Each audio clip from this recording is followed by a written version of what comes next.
looks like you're awake. Yep, yep. I prepared some breakfast today. Please have a taste. I hope you'll like it. It's nice to have you here so we can eat something yummy. Well, now that I've recovered from Alizar, I'm feeling better than ever. I can even prepare 4 or 5 meals a day now. And Paimon bets they're all delicious.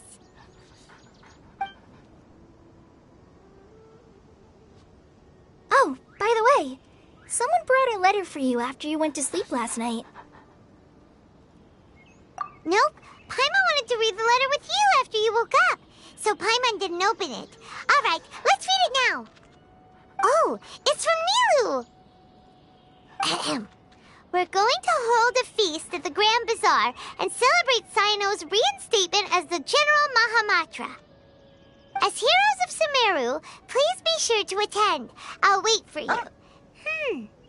The date of the banquet is written on the back. It's in 2 days. Oh, I've also heard that you've become heroes here as well. That's amazing. Sometimes I'm really envious of strong and confident people like you. Oh, you're embarrassing me. Anyway, let's go to the Grand Bazaar to have a look.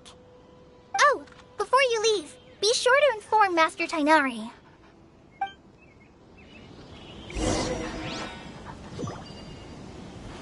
Yesterday, a total of 5 dusk birds flew by.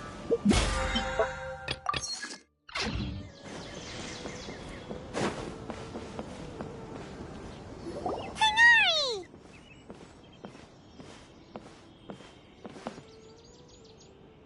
Ah, good morning. How do you feel today? We feel much better. How about you? I'm recovering well, thanks for asking. But from the looks of it, you seem to be already busy with work again. It's fine. I'm not that busy, really. The Elazar patients have recovered, as well as Hypatia. For now, I only need to tend to my Forest Watcher duties. It seems once Irminsul started getting better, everything else started to recover too. Yes, but there are still some residual effects. The withering is one example. Though it won't spread anymore, the existing zones won't just disappear. We forest rangers will still need to do the work. By the way, we have some good news. Cyno got his position back. This news is hardly new. He had already mentioned it to me before. Huh? You mean he was already here? Why didn't he come to say hi to us?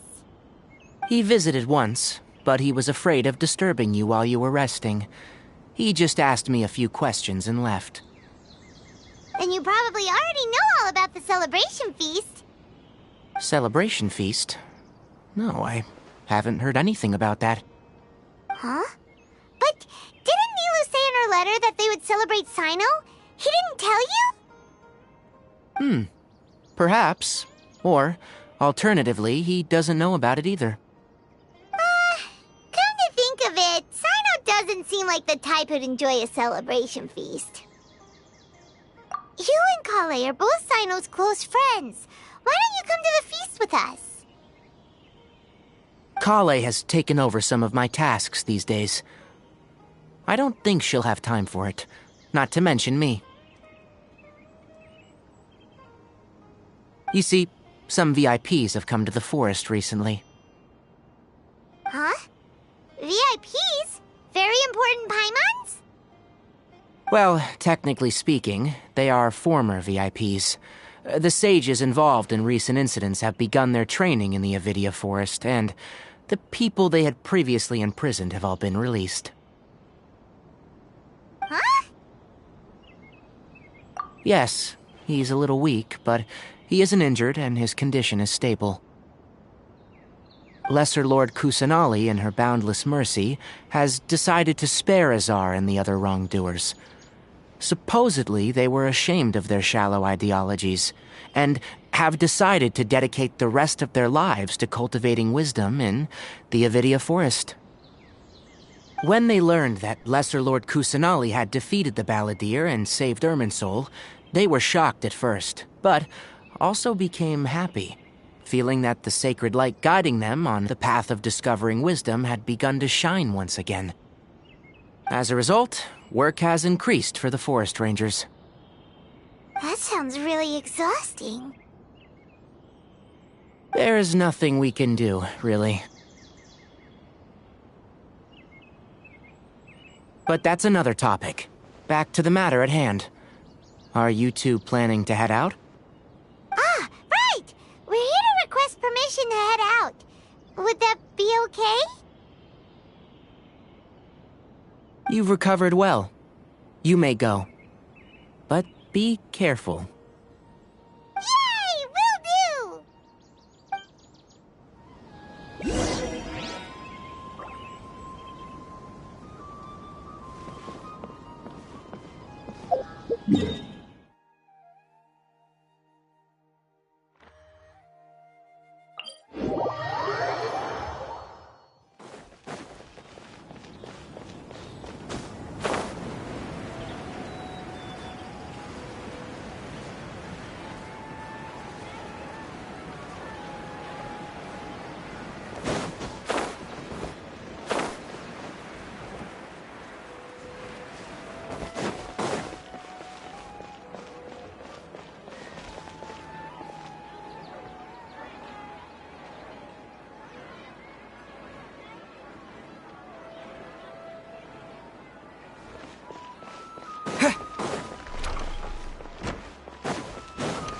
Welcome!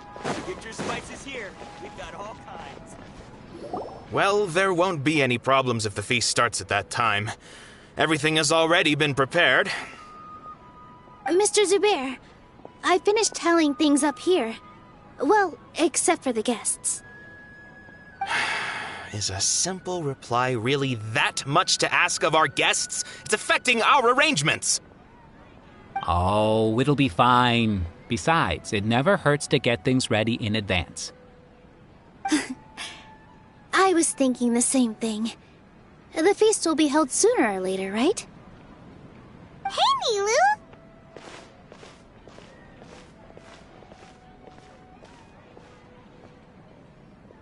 Traveler, Paimon!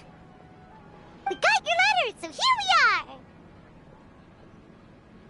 are! You're the best! The other guests haven't even replied yet. Huh? Are we the only ones that have arrived? Yeah, I had someone deliver letters to all of our guests. But maybe everyone is still busy with other things. Look, I get it. Sumeru is in an extremely important period of transition right now, but even if your friends are important figures, they shouldn't just ignore your request like this. Nilu is Sumeru's #1 celebrity, after all. You have no idea how happy I am to talk to people with good taste. If you consider enjoying Nilu's dances having good taste, then almost everybody has good taste. Because Paimon thinks everybody will love her performance. That's right. We all think she's amazing too.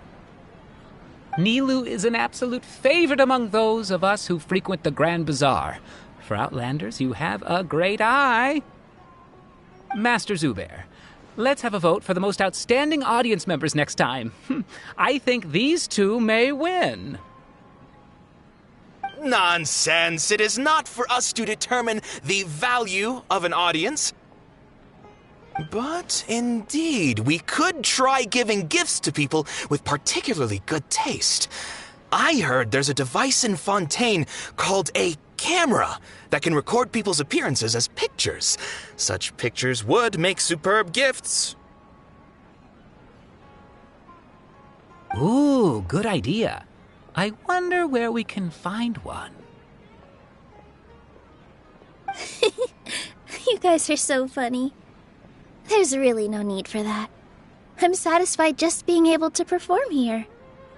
There's always a lot going on at the Grand Bazaar. Yeah, and that's why I love it here. Traveler and Paimon, could you help confirm if the letters were actually delivered? If for some reason they didn't receive the letters, Then please tell everyone that there will be a feast here. Yeah, we can also check out how everything in Sumeru is going now.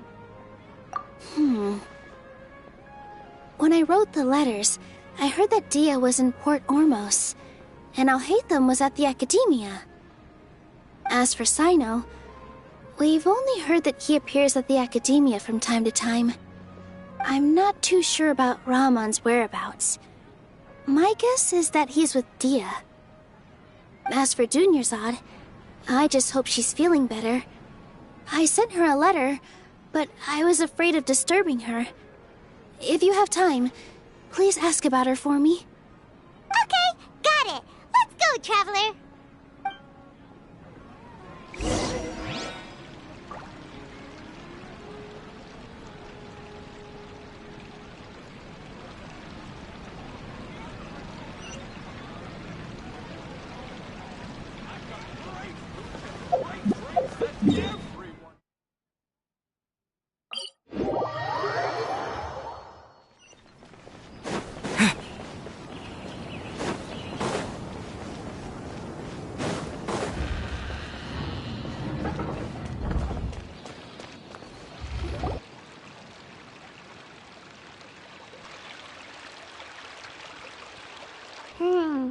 We haven't seen Alhaitham anywhere. Let's ask that person over there.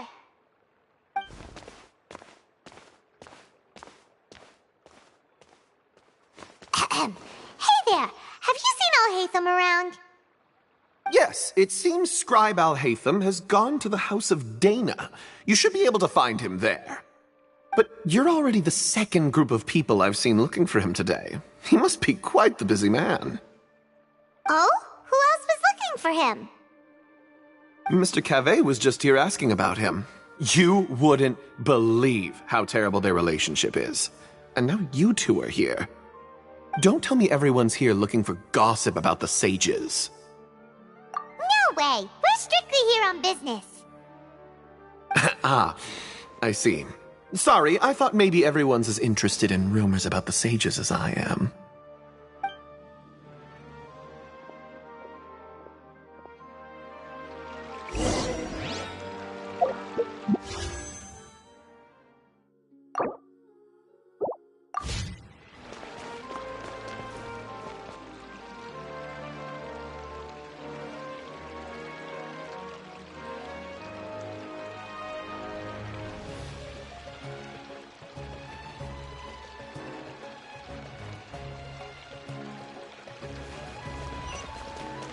Those closed-door research projects are a complete waste of money.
Alhaitham should be around here somewhere, right?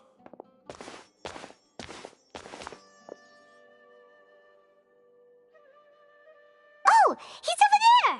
But it looks like he might not have time for us. Just put down that worthless book and tell me what happened in the Academia. This is not just some worthless book. Do you have any idea how difficult it is to find a physical book like this in Sumeru? It doesn't matter. It's probably just another thing that you used your authority to get your hands on anyway. Just put it aside. Listen, I came back today only to hear that the sages have disappeared.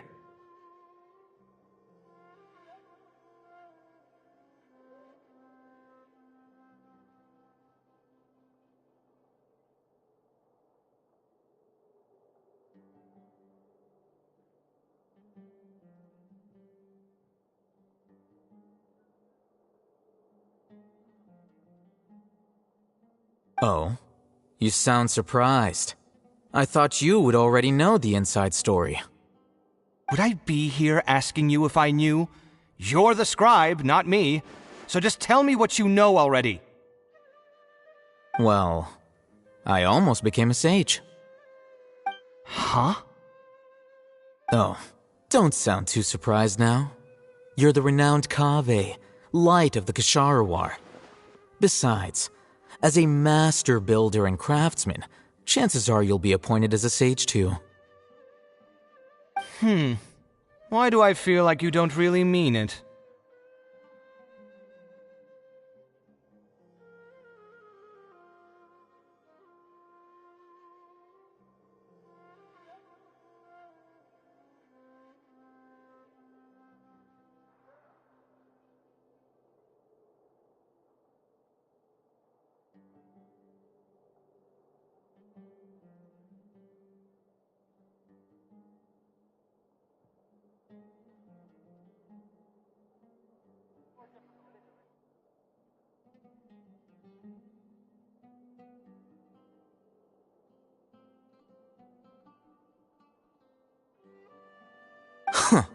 What makes you say that?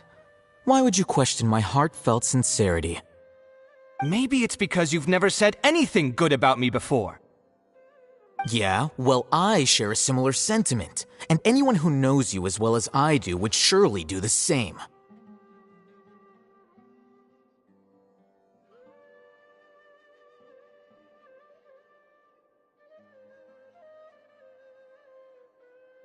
Ugh, you...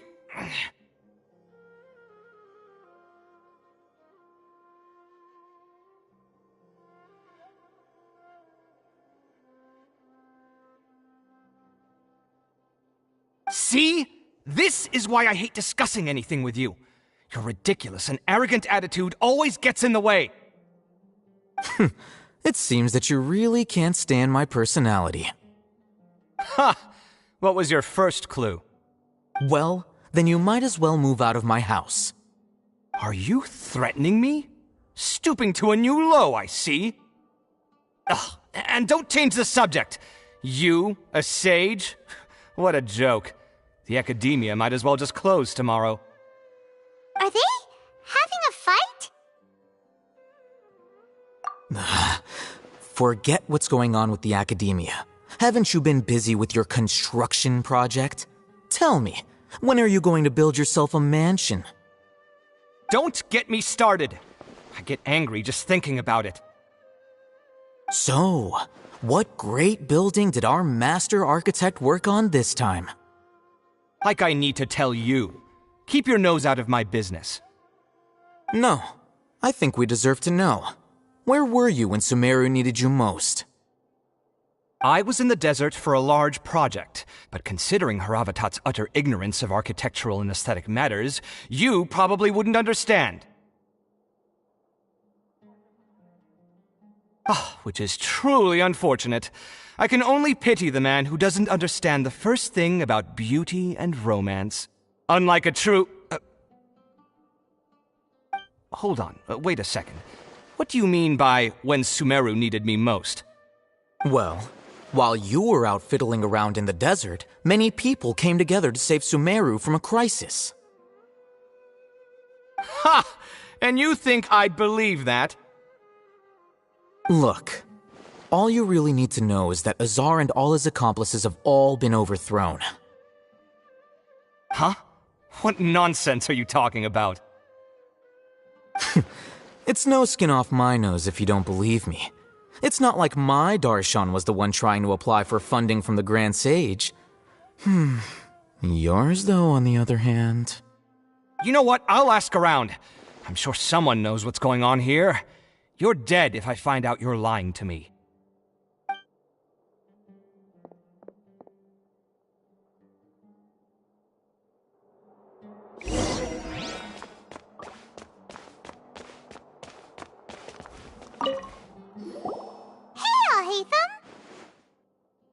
Oh, it's you two.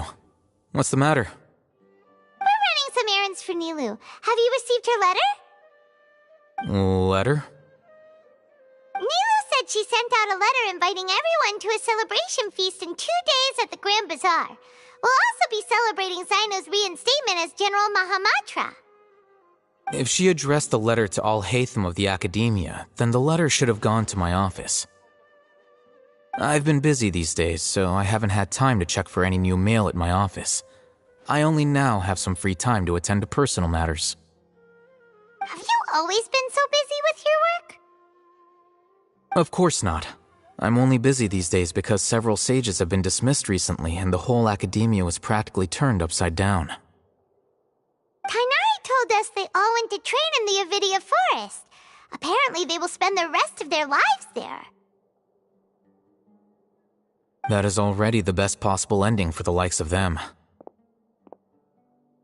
4 of the 6 great sages were possessed by their desire for power and attempted to create a new god. In order to pull it off, they even imprisoned the other 2 rational sages. To imagine such things could take place in the Academia. I don't know where to begin. Yeah, you're right. Feels kinda strange to hear them called that after all this time. But then again, the 6 great schools sounded pretty impressive too. Yes, at least that's how they're supposed to sound. It's said that when the Academia was first founded, the Dendro Archon herself established the 6 great schools, each representing one of the 6 different types of wisdom. Numerous Darshans have sprung up and faded. Only the 6 Darshans attaching themselves to the 6 great schools have stood the test of time and obtained permanent seats in the Academia. Now, the 6 Darshans are nearly synonymous with the 6 great schools, and the leaders selected for the schools are the 6 great sages. Among the 6 great sages, there is one central leader, the Grand Sage. Unfortunately, only the sages from Vahumana and Amorta remain now. They were imprisoned for opposing Azar and were only rescued after Azar's downfall. So who's managing things in the other 4 schools now? Do they need to find someone new? Yes. Normally, new sages are selected based on a strict set of criteria. Oh, didn't you just say something about becoming a sage?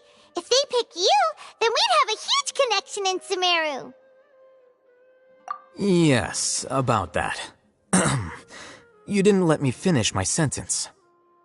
The person in charge of personnel affairs nominated me to be the Grand Sage in place of Azar and help Lesser Lord Kusanali manage the Academia. But I refused. Huh? But why? Can't you be a little more ambitious? I'm not even interested in being one of the 6 great sages. Like I said before, I don't like being a leader. Oh, all right. So are you busy these days trying to find others to take the job? That's not my job either. I'm only responsible for handling important affairs within the Academia before the new sages take office. And the first thing I'll do is reject Kasharawar's application for funding. By the way, who was that other person just now? Is he your friend? Do we look like friends? Paimon doesn't know. That's why Paimon's asking. His name is Kaveh, my roommate. You could say he's the representative for Ksharawar scholars. Which is exactly why he always has so many problems. So everything that's happened recently must be a huge change for the people of Sumeru. Such is the work of the Academia Scribe. Well, anyway, no matter how busy you are. Since you are our planner, remember to attend the celebration feast in 2 days.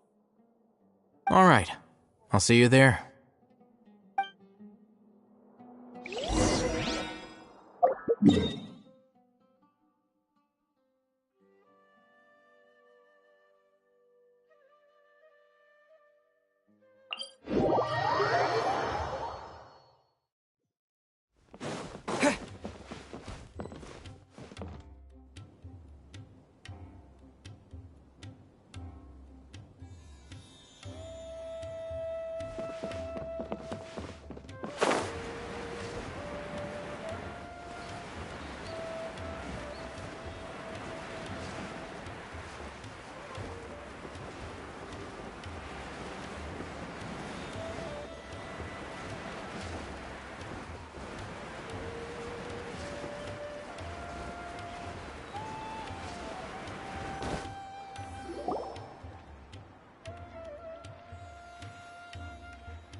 This is Port Ormos. Now where could... Is that Paimon I hear? Huh? Oh, it's been a while. How are you doing?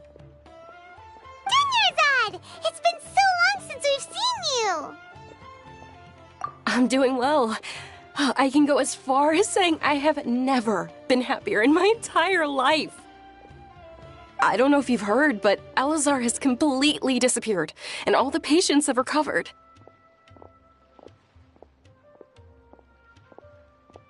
You kidding? Knowing them and the connections they've got, I'm sure they've heard about it. Yeah! That's right. My lady is feeling better now, so I'm accompanying her for a walk. Why do you still call me that, Dia? You've already informed my father of your resignation. I guess I'm just used to calling you my lady. Old habits die hard. Resignation? You mean you're quitting? Yeah, I might start losing my edge if I keep being a bodyguard for the Homayanis. You know that my parents and I are fond of you, and that we appreciate you very much. It wouldn't be a problem if you wish to continue to be our bodyguard. I'm not a woman that's easily persuaded. You should know that by now, my lady. When I took this job, I had already decided that I'd quit as soon as you recovered. It's time for me to get back out there and chase that horizon. So what are you gonna do now if you're not gonna be a bodyguard anymore? I want to take a risky job and put my body to the test again. Huh? But we literally just finished one of the most dangerous jobs ever! Are you getting bored already? I know. If I hadn't joined in that plan with you, I wouldn't have come up with this idea. I guess I still get fired up by that feeling of going all out in a fight. It made me realize that I'm still a mercenary through and through. Life is short, and I'm happy that I got to be a part of that operation. But the whole thing also made me realize that there are still many problems in Sumeru, and as a desert dweller, I'm still not completely ready to settle down on this side of the wall. Well, I remember a friend had someone bring you a message. You mean I'll hate them? I didn't expect him to still remember that. I thought he was joking. We just came from talking with Alhaitham at the Academia. Did he tell you that he suggested that I come work at the Academia? What? I heard that Azar and his cronies fell from power, and Alhaitham told me that now was a good time to find a job in the Academia, but only if I wanted to. Whoa. Hyman can't see you being anything other than a mercenary. Me neither. But I think Dia would look great dressed up as a scholar. Ugh, forget about it. I wouldn't last 10 seconds in there. Alhaitham probably just liked the way I worked and knew I'm good in a fight, so he suggested I find some work in the Academia. But you know, if you take him up on the offer, Sino might actually agree and let you become a Matra. Because you're super amazing!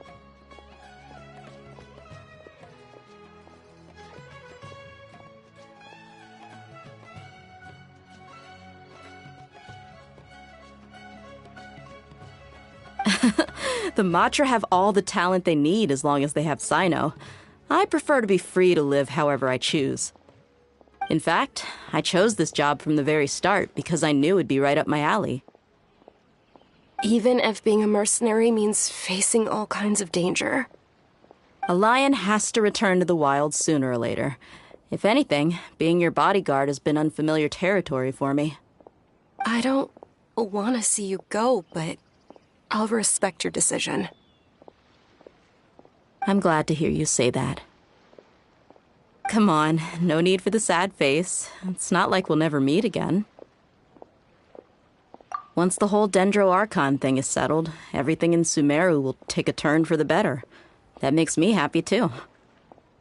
But a peaceful society will probably mean less demand for mercenaries like me. Before long, we'll be a dying breed.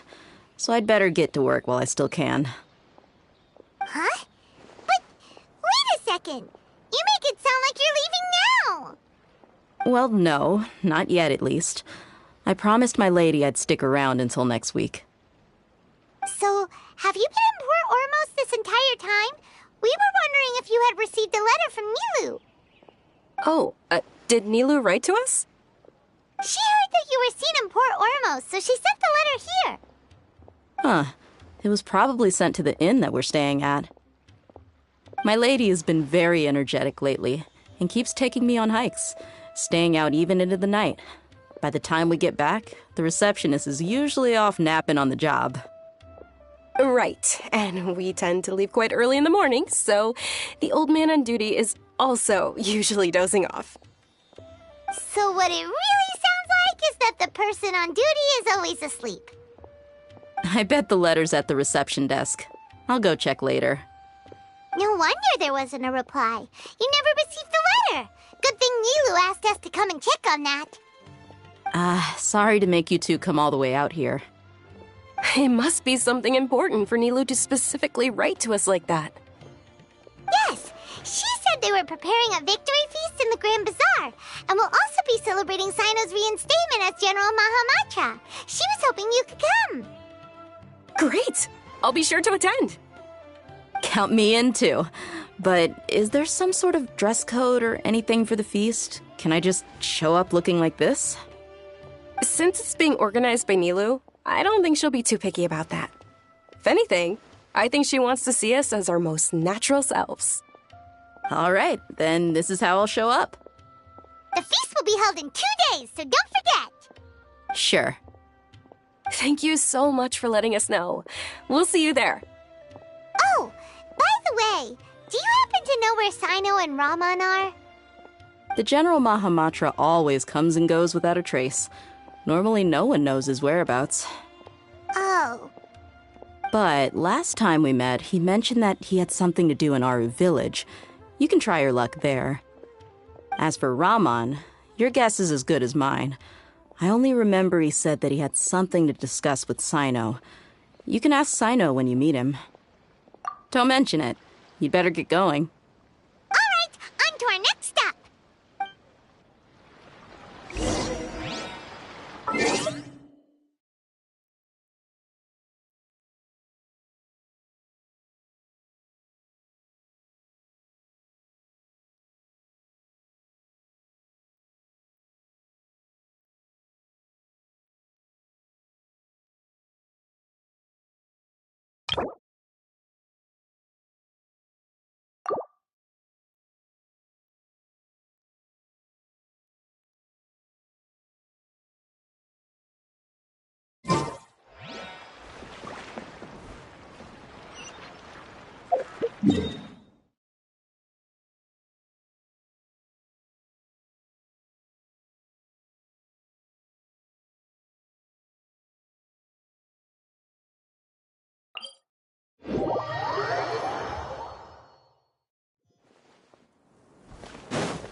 since we last visited Aru Village. Ah, there's Sino!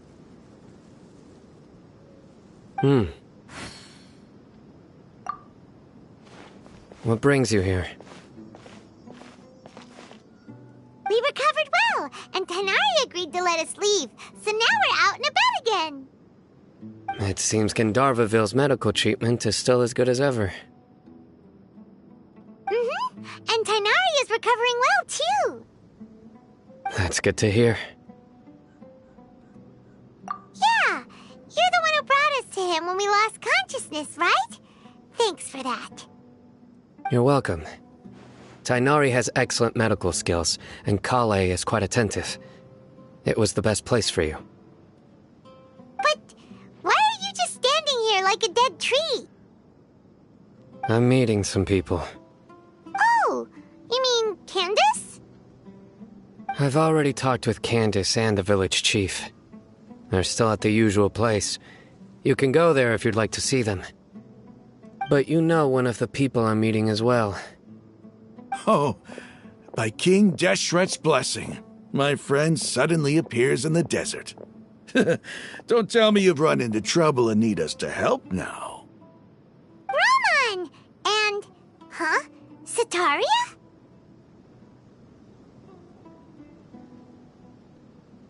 Oh, you know me? Oh, well, you're pretty famous in the academia. Don't worry, these are our friends. No need to be so guarded. I see. I'm doing well. Many good things have happened recently.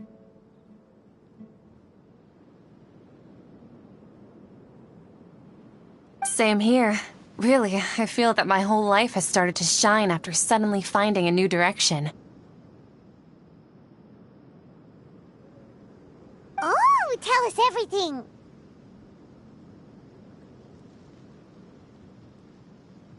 Yeah, you go ahead. Alright, well, I suppose I should start by saying... I've decided to leave the academia. What? It's not that I've given up on being a scholar. Instead, you could say I've found a new identity. I will no longer pursue research like a typical scholar, but I have not completely given up on my relationship to knowledge either. I can see what you're saying now. What do you mean? I plan to leave the academia and return to teach here in the desert. Wow, so you want to become a teacher? Sataria will return to support education here and teach people from the desert.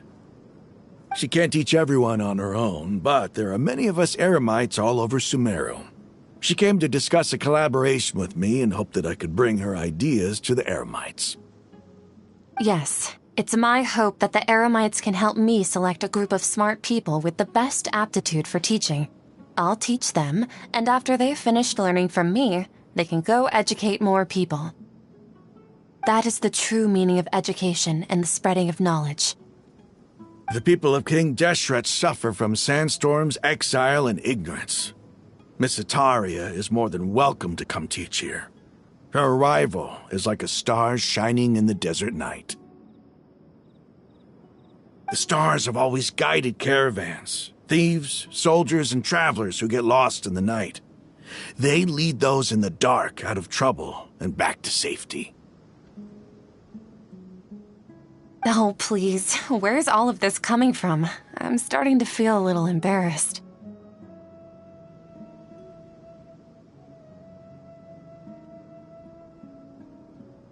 You deserve these compliments. Mercenaries are accustomed to danger and don't fear death, which is why we recognize extraordinary actions that common people would easily overlook. Sataria's idea will bring much good to many people.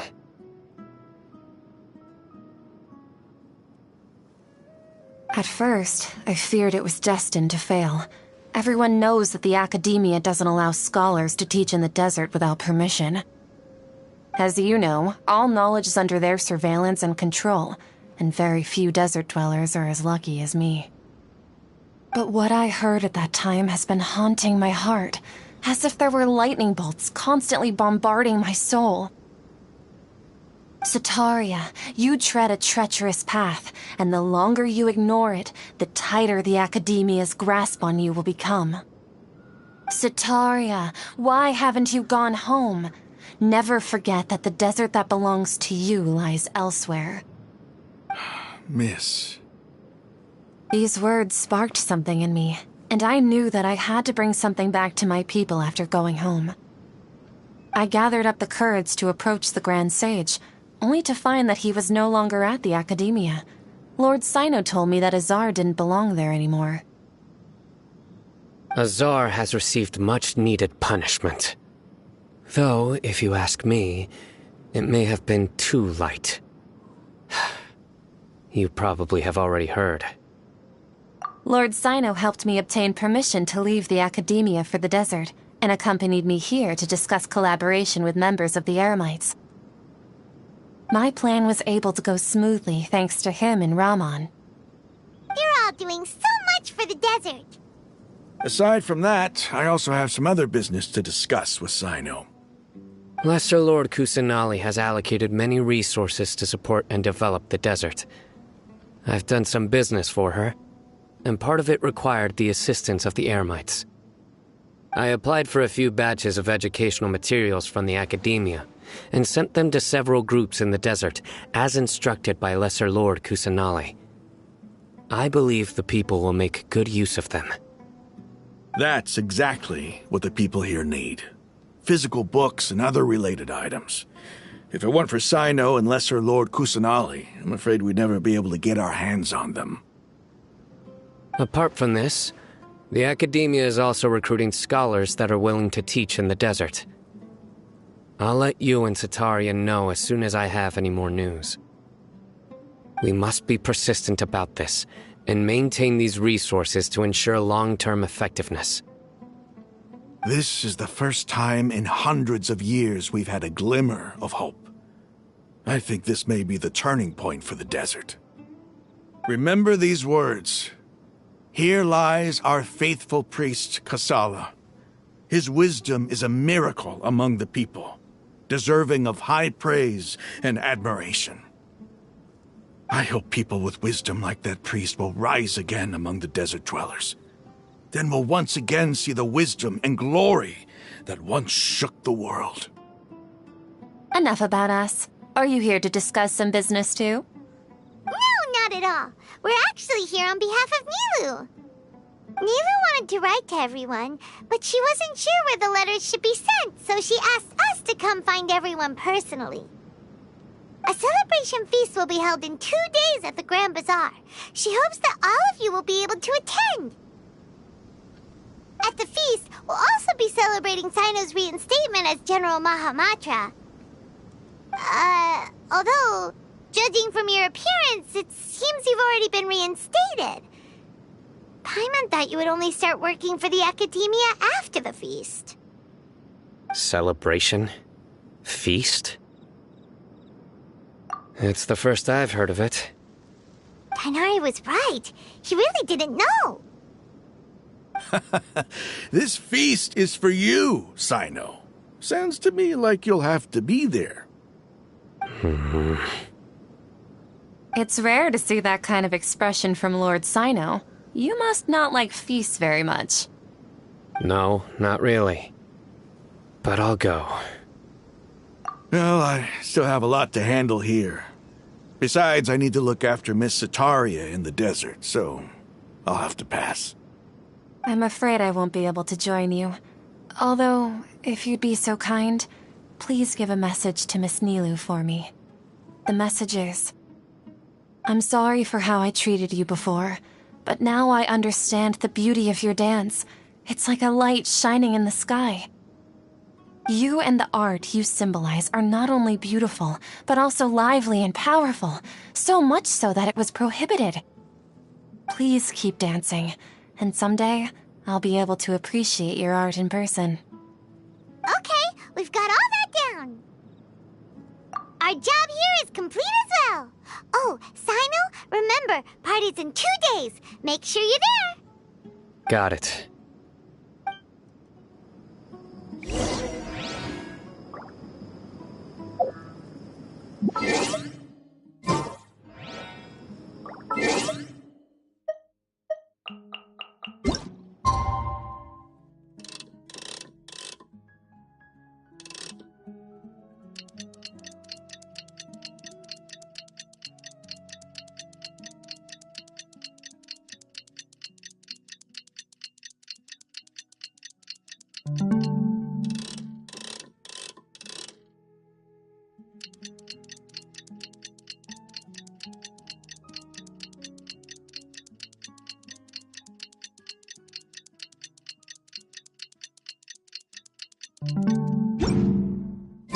Today's the big day. Let's go to the Grand Bazaar and see how the celebration's coming along.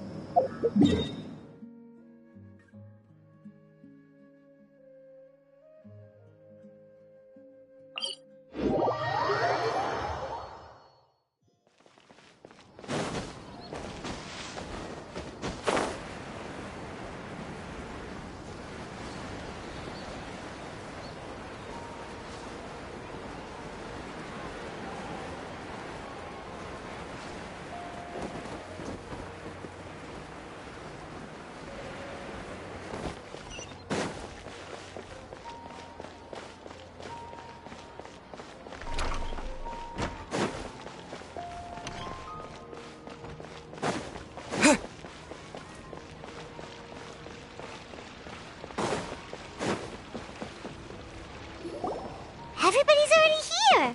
Looks like we're the last ones to arrive. You're here. Ah, there you are. Well, look who finally decided to show up. You look like you came here immediately after finishing up some work. I'm very happy to see you here. But we're not late, are we? It's just that everyone else arrived ahead of time. I propose that the last one who arrived be put in charge of today's speeches. Nah, there won't be any speeches today. Oh, really? Well, even better. Come join us over here. Let's share some great food and drinks, and chat about all sorts of fun things. Everything looks quite good. Wow, Paimon can't wait! Traveler, just look at all the delicious food here.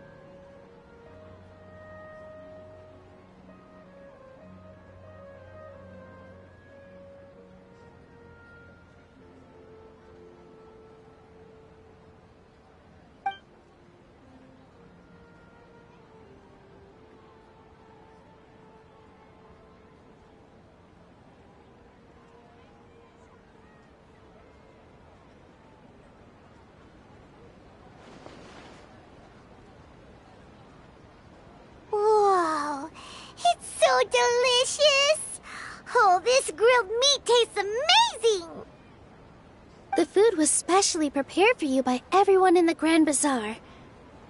And we have gifts that were sent by the residents of Sumeru City when they heard we were holding a feast. Everyone that came said that you saved Sumeru and wanted me to thank you all on their behalf. Ah, feels kinda nice to be seen as a hero. I could get used to this. Being a bodyguard is also a hero's job. You've always been amazing, Dia. My lady sure has a way with words. Thanks. I'm glad to hear it. And I'm happy to meet everyone that participated in the great plan. Don't mention it. Come to think of it, we've really done something impressive together. It's unbelievable. We owe it to our abilities. And luck. Really?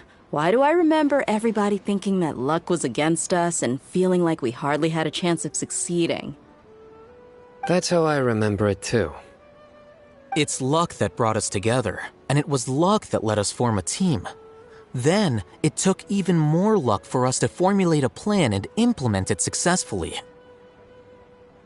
Moreover, judging from the results, everything worked out well. Yeah, everyone gave it their all when it mattered most. It was almost like a performance. We took the stage and put on our best show. Everyone played their part, and thanks to everyone's efforts, the performance was a great success. So, would you say we're good actors too? It's such a blessing that Lesser Lord Kusanali was able to return to power at the Academia. Yes, even after being abandoned and neglected so many times, she's finally returned. Uh-huh. Lesser Lord Kusanali once used all her power in a great disaster, which resulted in her losing all her wisdom and memories of the past. The Academia basically abandoned her because of it. This should be something everybody should remember. Huh? You look surprised. I didn't say anything wrong, did I? No, everything you said is correct. That's good. Something wrong? Yeah, what's with that face?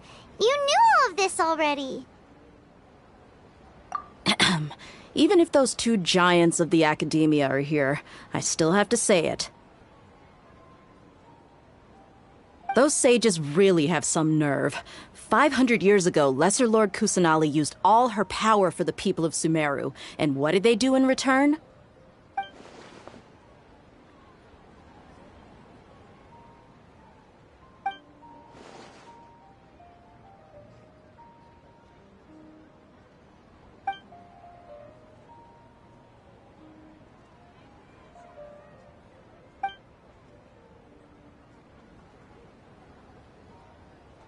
If you bite the hand that feeds you, don't act surprised when it turns into a knuckle sandwich, right, Sino?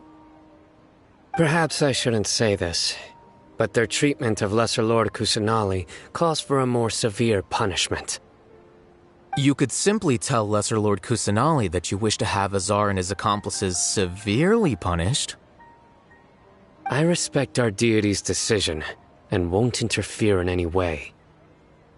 While we're on this topic, why didn't you accept the Academia's invitation to become the Grand Sage? Are you trying to say that I'm fit to be a sage? Not at all. But every person handling the selection process has said that you are the most suitable candidate to lead the Academia right now. Why? Because he dethroned Azar from power? Could you try to put it another way? This is a good thing, yet you're making it sound like I overthrew Azar for my own personal gain. But seriously, though, I always wondered if you had some personal motives behind it. I did have my own motive, but it had nothing to do with being a sage.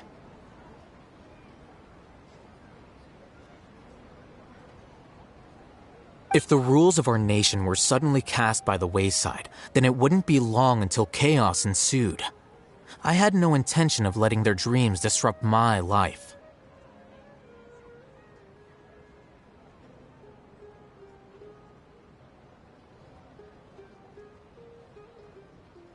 By that, you mean your life working as the Academia's scribe.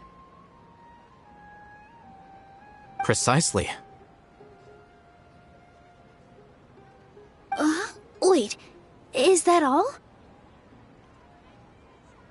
So, that's the only reason why you joined us and came up with all those plans? It's reason enough. You've certainly got quite the personality. You flatter me. All right then. How about you? You've already resumed work as the General Mahamatra, right? That's right.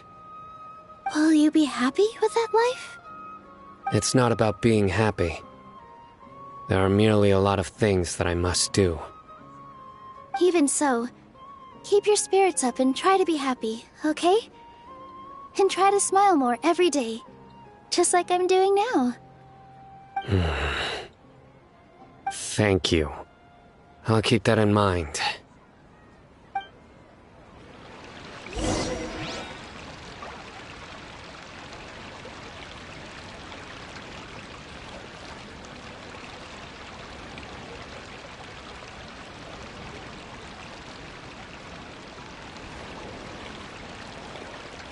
Ah, there you are, traveler.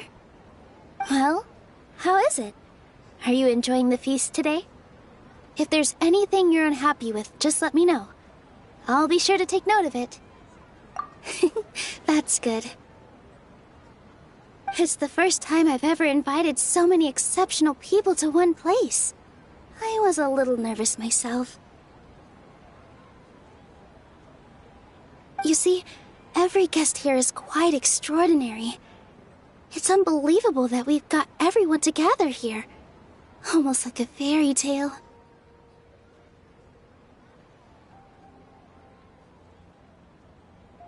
Make sure you live it up tonight. I'll be happy as long as you're enjoying yourselves. I'm honored to have her think of me this way. If I have a chance in the future, I would really like to invite her to one of my performances. I can't explain why, but I just feel elated right now. Thank you.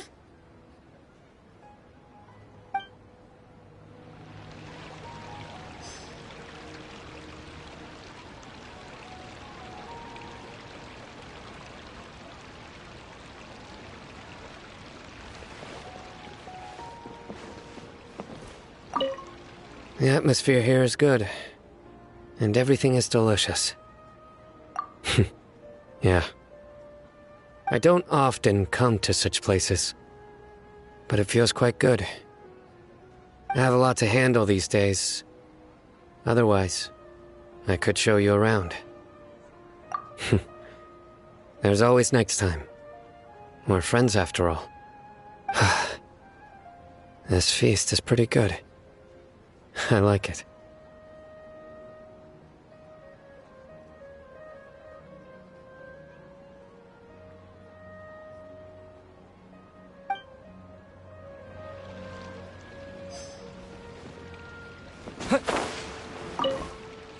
I seldom participate in such lively gatherings, but the atmosphere here is quite good. No. This gathering today has a unique meaning. The Grand Bazaar is lively because the people here feel happiness from the bottom of their hearts, unlike the farces at the Academia. That happiness is an emotion that'll be forever alien to those bookworms who have driven themselves insane by studying. I seem to have taken both keys when I left the house. Oh well.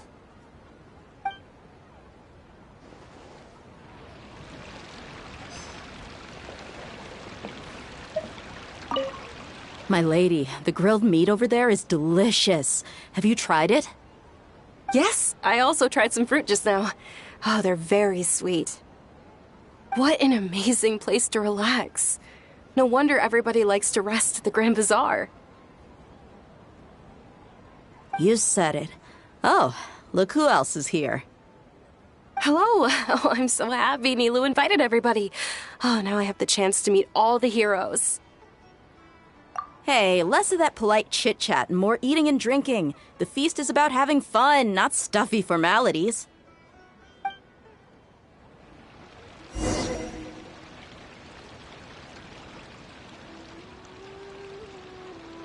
Hey, what's wrong? Your head is starting to droop.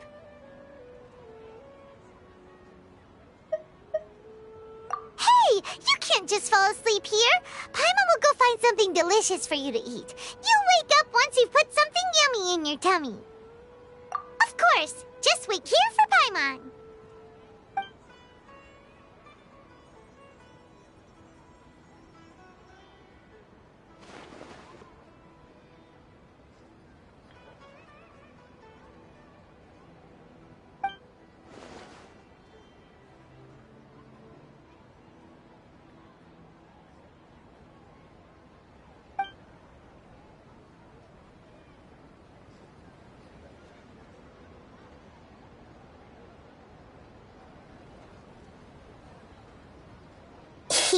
It's me.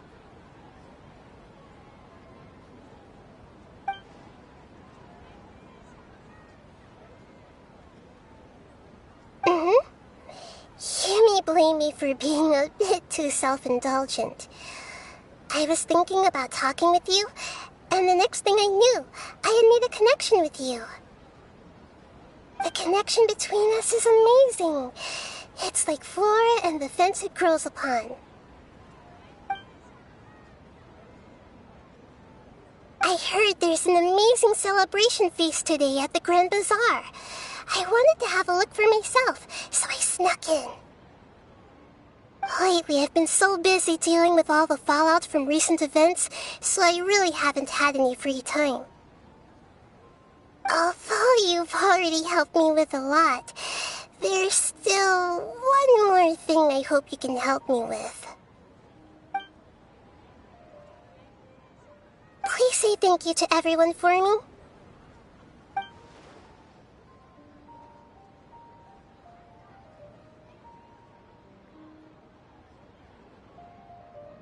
Oh, is it not convenient for you to do that for me?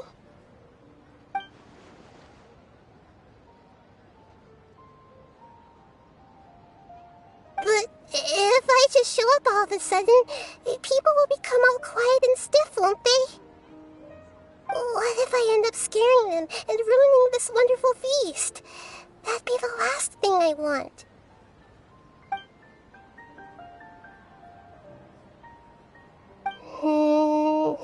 Let me think about it. Okay. Yes, I have.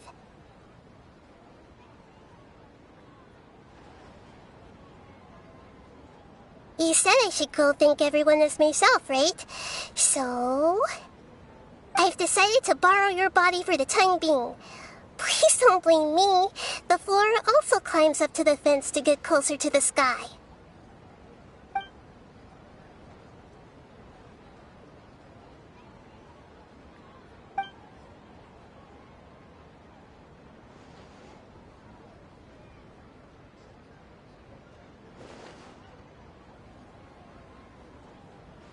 Everyone! Are you awake now? Paimon was just about to bring you the food. It's me. Huh? That voice. Nahida? Hold up. What's going on?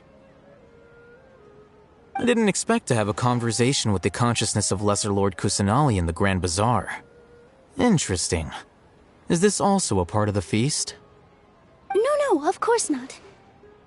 Are you Lesser Lord Kusanali? Hello, Nilu.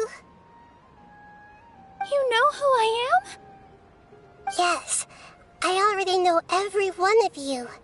Nilu, Alhaitham, Sino, Dia, Paimon, and Dunyarzad. Lesser Lord Kusanali?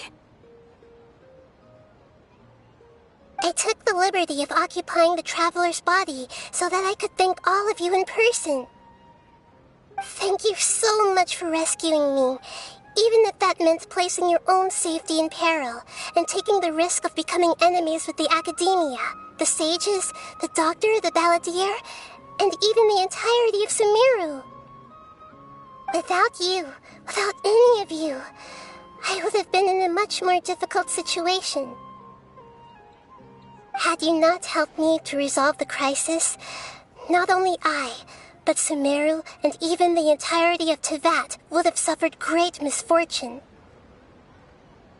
People refer to you as the heroes who managed to rescue a god. I'm quite fond of this name. It not only explains your identities, but also bears witness to your relationship with me. Please, allow me to present to you my most sincere gratitude.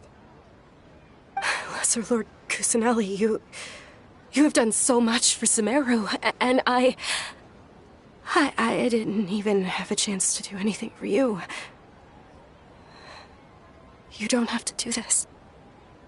Dunyarzad, the suffering you endured during your illness is also proof of you being with me and praying for me. Thank you. You don't need to be so ceremonious. It's always been my duty to protect you. This is how the relationship between the Academia and Dendro Archon should be. We just did what was necessary and set things back on the right path. You're an Archon, but you act so humble. You really don't need to be so polite with us. I'm honored to have been able to take part in this plan. I hoped you liked the dance I dedicated to you. Thank you, all of you. Thank you so much.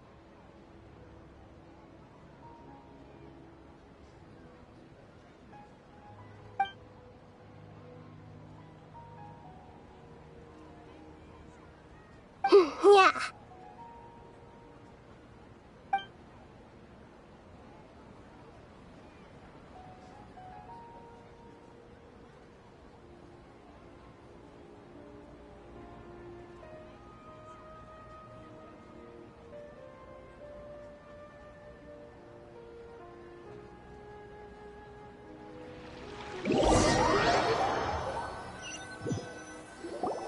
Are you awake? Did you rest well? After Nahida left, you ate a lot of food. You've become a glutton.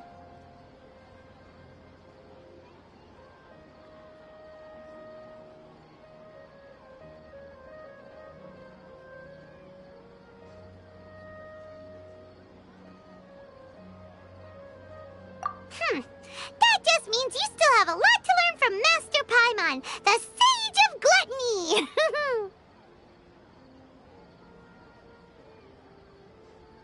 Alright, since you're awake now, should we go and have a chat with Nahida?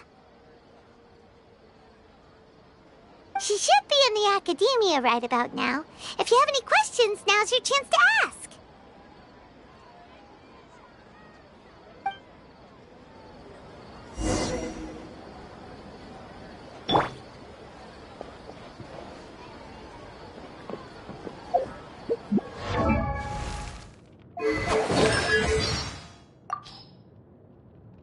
I am the knave, Arlecchino, fourth of the Fatui Harbingers. The children of the House of the Hearth call me Father. I do hope our partnership proves to be a pleasant one, although I would imagine that should be fairly easy. After all, there's no cause for contention between us at the moment. Wouldn't you agree?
Hello, Traveler and Paimon. What a fantastic night. I'm still immersed in all the happiness and joy, like a candle floating on water. So are we, and that's why we're here to talk with you. Is there anything you want to know?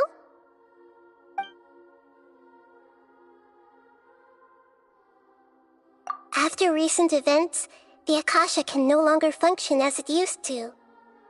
I've given it some thought, and have decided to shut it down permanently. But this is definitely not a bad thing. Even from the beginning, I've been planning to shut it down.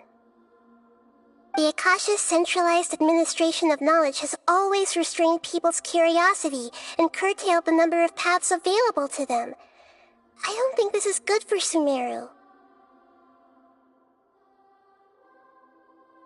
Although people may initially feel a little uncomfortable with the loss of the Akasha, they will soon understand that this life is more suitable for them. And as for the future of Sumeru, I'm preparing to regain control of the academia. The former sages have received their punishment, but the new sages have yet to be selected. I hope that the new 6th grade sages will be more focused on academics. Sumeru needs such leaders more than ever. The other big issue is the people of King Deshret. All the residents of the desert, in fact. They have been mistreated for far too long. I've already taken some measures to address this. It will take some time to rebuild everything, but no matter if it's culture, friendship, or trust, we will rebuild it.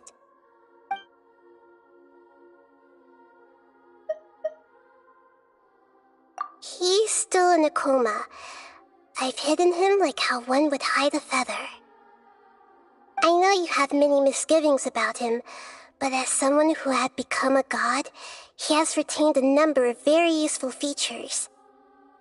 Don't worry, I'll keep an eye on him and make sure he doesn't do any evil.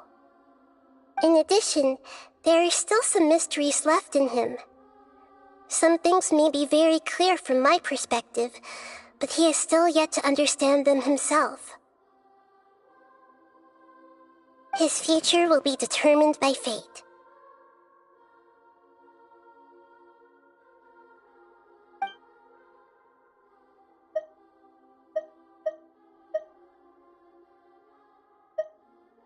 Are you sure? Isn't there something else you haven't asked about yet? Huh? You mean... About your sister.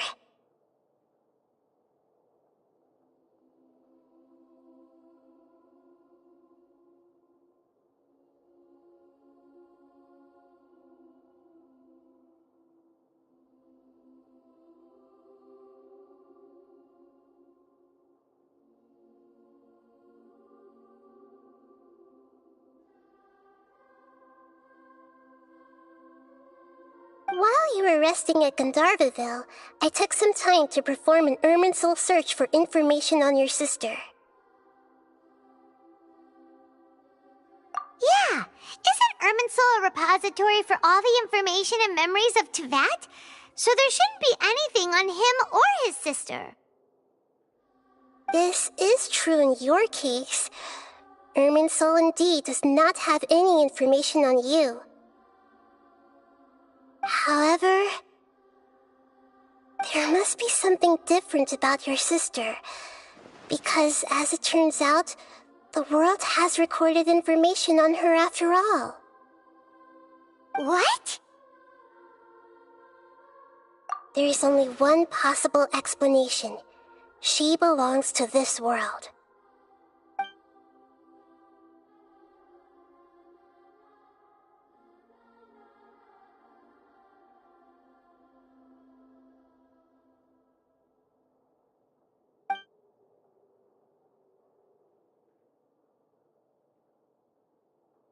But nothing about this makes any sense! Wasn't this your first trip to Teyvat?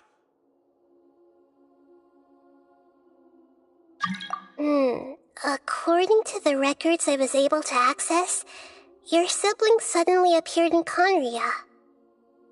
After the Conria disaster, she began her journey through the 7 nations of Teyvat. But just as her journey was about to reach its conclusion, the Irminsul records on her suddenly become fuzzy. What do you mean, fuzzy? Did something happen to her? All I know for sure is that somebody, for reasons only they can know, is deliberately obfuscating her fate. And whoever it is, if they can do that, who knows what else they're capable of. But Even that wouldn't explain how she somehow comes from this world. Something else I noticed was that according to these records, the Fatui have not classified your sibling as one of the Descenders. What's a Descender? Paimon's never heard of it. Look, I'm sure you must be curious about the information I received from the Fatui in return for my gnosis, right? A very important part of the intel was about this world's Descenders. External beings, ones that don't belong to this world. Traveler, you are Tevat's 4th Descender.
Huh? So the Fatui count 3 other Descenders before the Traveler, and his sister isn't even one of them? That's right. My current hypothesis is that the first Descender was likely what we now call the Heavenly Principles.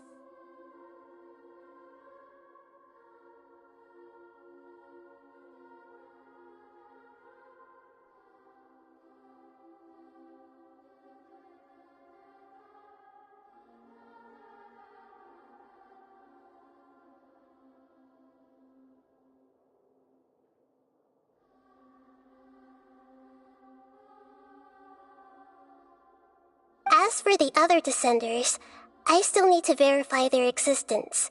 It could take me some time.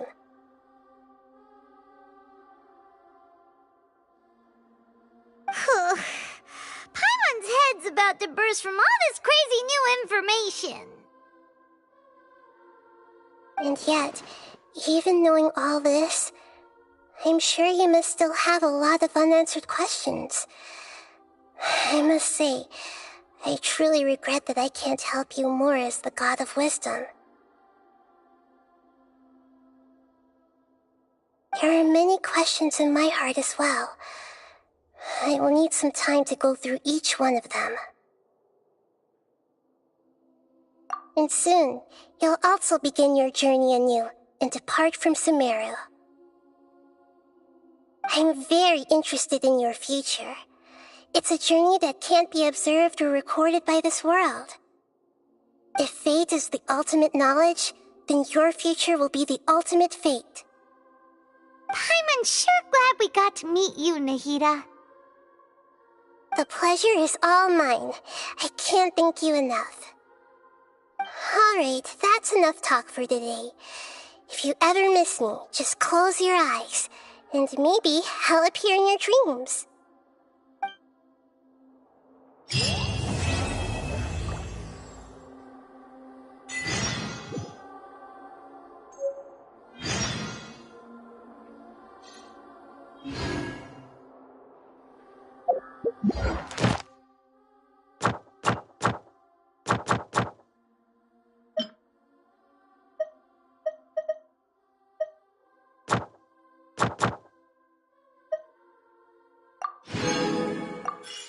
Ad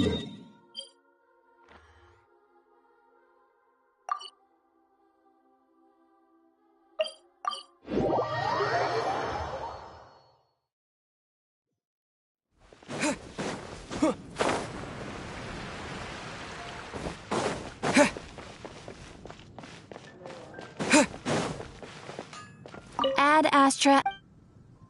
Thank you for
Huh? Wait, you're that blonde traveler who's on a journey to all corners of Teyvat, right?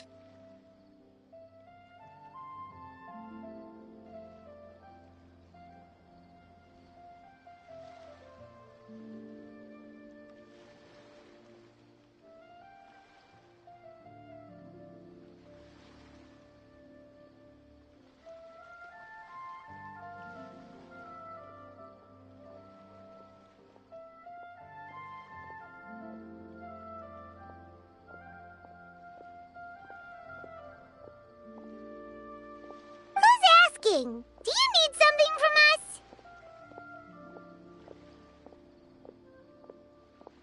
You bet I do. I was worried I wouldn't be able to find you. I have a letter for you, you see. It's from another Outlander.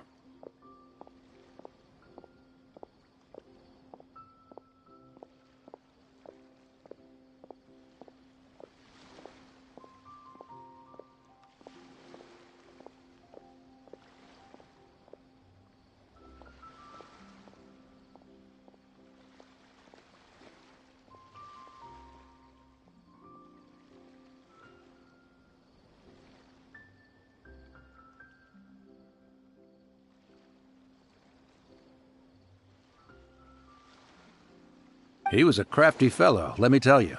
Took advantage of a loophole in our mailing system by opting for guaranteed delivery, then filling in the most obscure mailing address I've ever seen.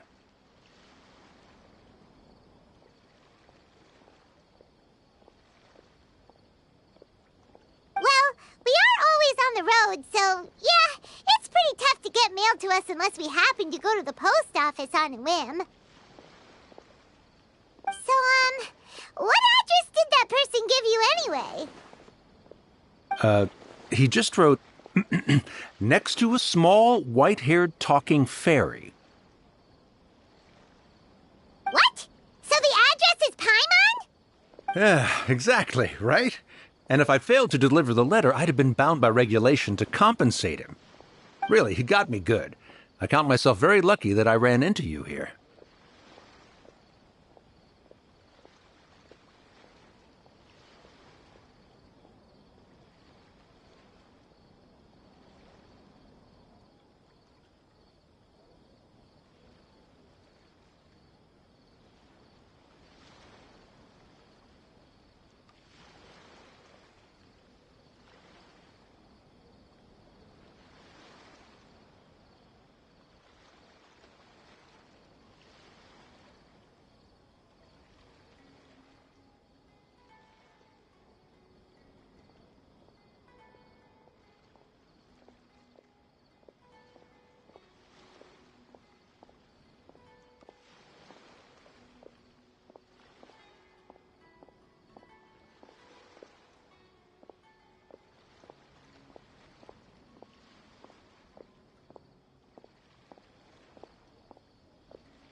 Of course, here it is.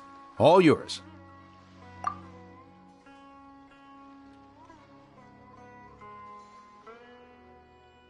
on! Paimon wants to have a look too!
Huh?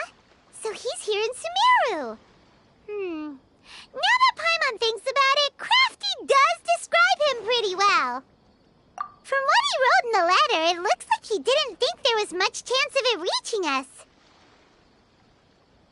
Or maybe he's just being sneaky. Do you think he's making this sound like a miracle of fate so that we'd have to go meet up with him?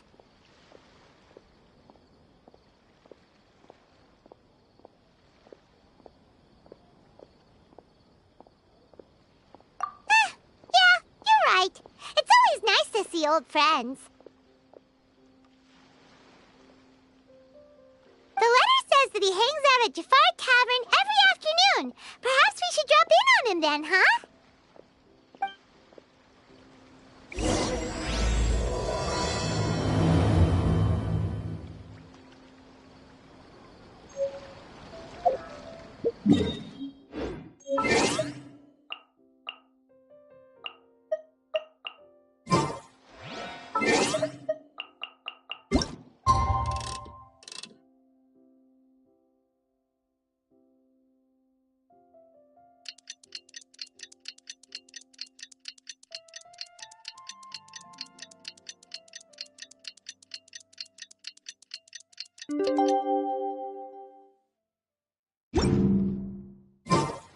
should be at Jafar Tavern right now. Let's go see him.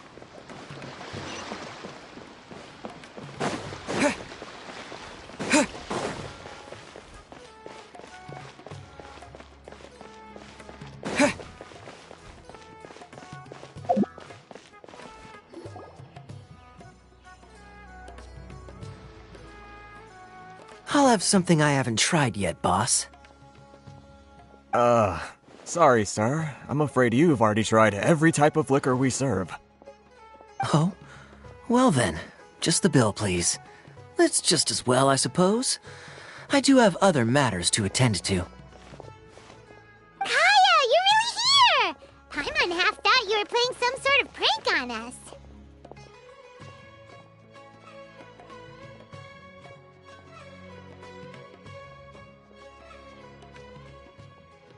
Hey, Paimon, traveler. Looks like the gods smile upon me after all. And come now, I wouldn't joke about wanting to see my good friends. Wait a second. You must be here on official business, right? What do you think you're doing spending every afternoon drinking at the tavern? You itching for a lecture from Jean? Not at all. The acting Grand Master positively terrifies me. Why would I ever do anything that might displease her? The truth is, I'm in Sumeru to learn about the alcohol industry here. So despite how it might look, I'm actually at Jafar Tavern for strictly business purposes. Sumeru spices are famous the world over, and it's long been rumored that this fine establishment was where a certain very popular spiced cocktail was invented. That's why the Knights sent me, their foremost expert in alcoholic beverages, to come and see if it is as good as the rumors say. And how did that go? So far, so good. I'm already in talks with some spice merchants in Port Ormos about some potential collaboration. Yeah, that does sound like a great business opportunity. Guess Don Winery and Master D-Luke are gonna make a tidy sum from this one too, huh? Well, let's not get ahead of ourselves. Whether this lucrative opportunity gets passed along to Don Winery or not depends on how nice I'm feeling. Hey!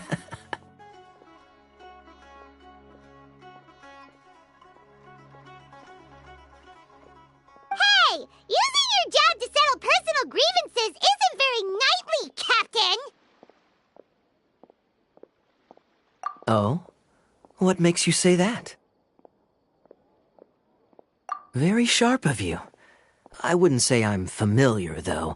I just came here on the sly once, when I was very young. And? Do continue.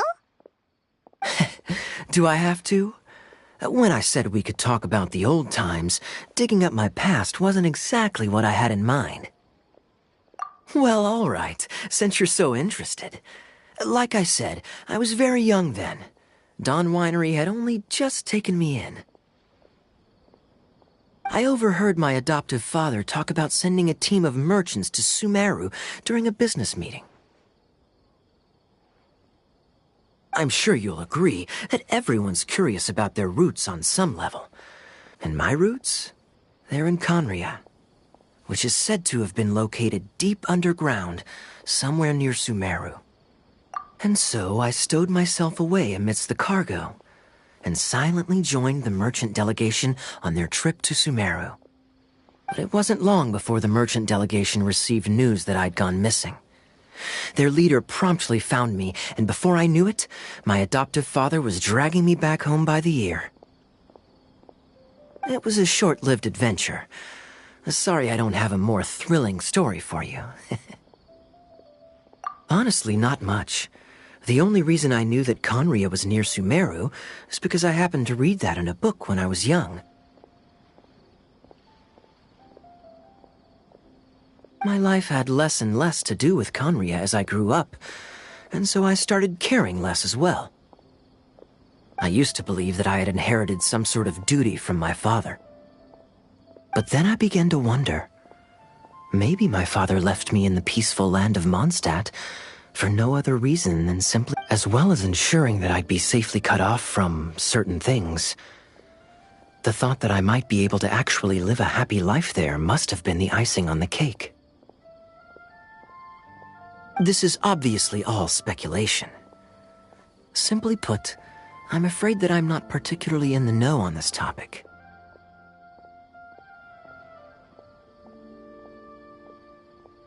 These days, my surname, Alberich, is probably the only link to Conria that I have left.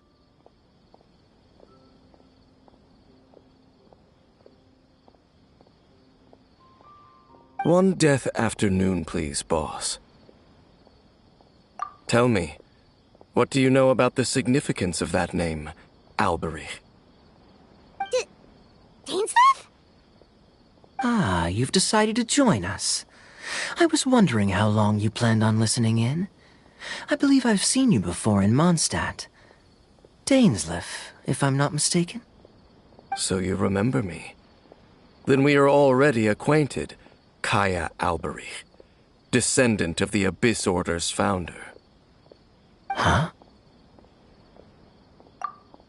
What? I take it that you weren't aware of this until now, Kaya. Or you wouldn't have been so forthcoming with your surname. Oh my. That's quite a lot of baggage for a surname, isn't it? Though I must say, it does confirm an old suspicion of mine. I suppose that was why my father left me in Mondstadt after all. I'm surprised that you take me at my word without the faintest hint of skepticism. Well, perhaps what you told me just happens to answer some questions I carry in my memories. And in any case, I recognize your eyes. You're a pure-blood Conrian, aren't you? Very clever. Forgive me for being direct, but I sincerely hope this new knowledge doesn't change anything. If you've already let go of your ties to the past, then keep it that way.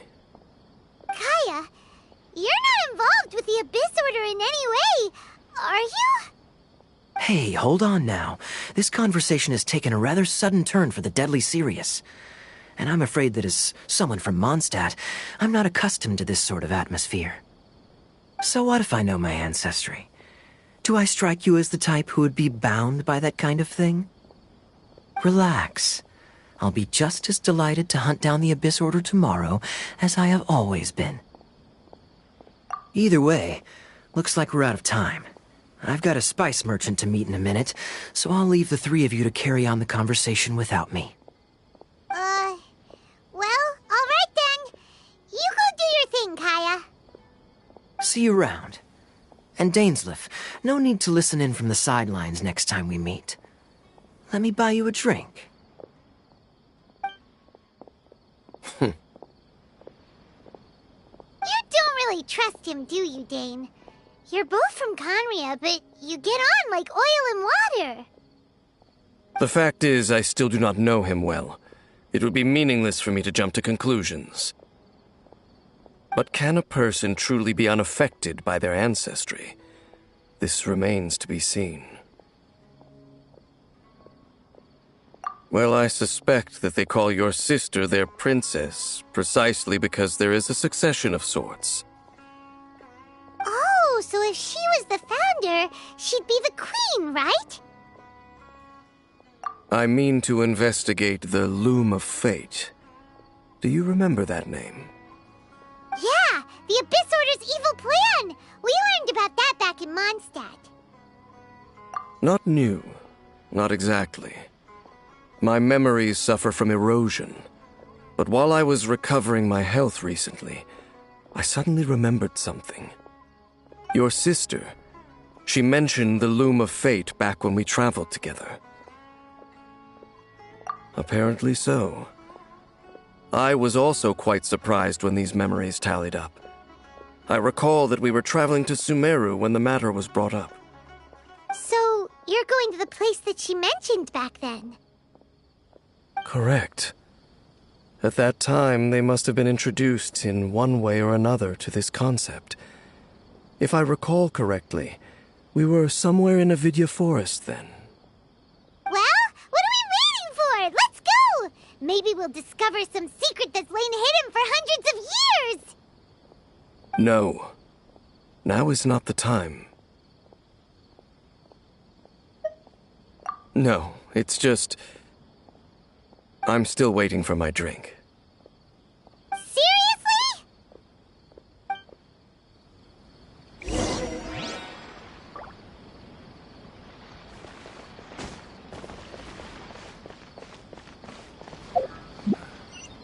Welcome.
Wait.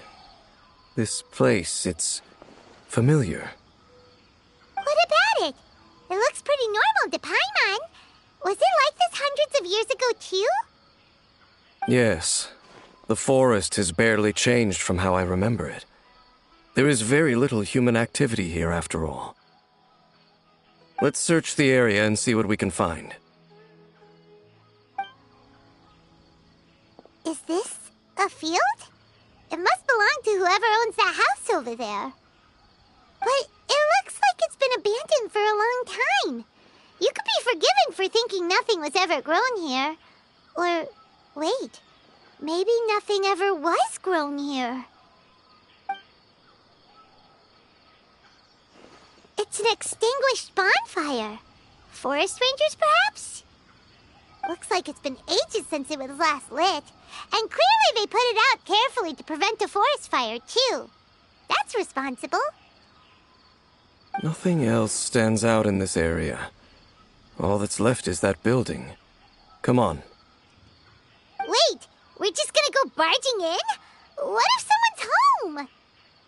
Unlikely. There are no signs of life in this area. We should be able to enter without incident. If you say so. Well, you lead the way then, Dane.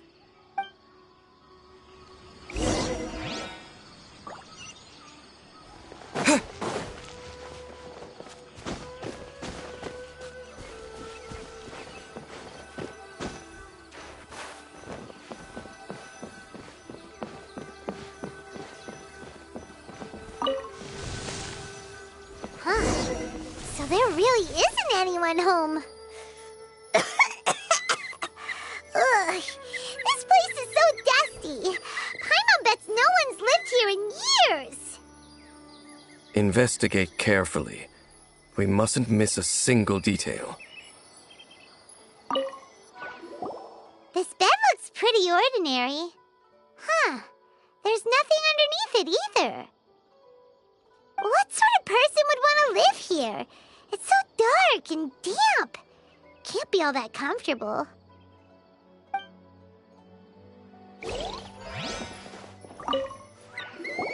There's a box over here. Why don't we open it? And by we, Paimon means you. Paimon's just scared that whatever's inside might bite her fingertips off.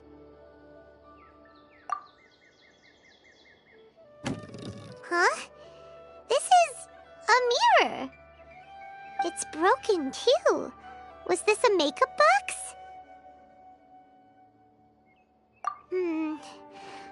kinda disappointing. Paimon was hoping we'd uncover some super big secret, especially after Dane talked this place up.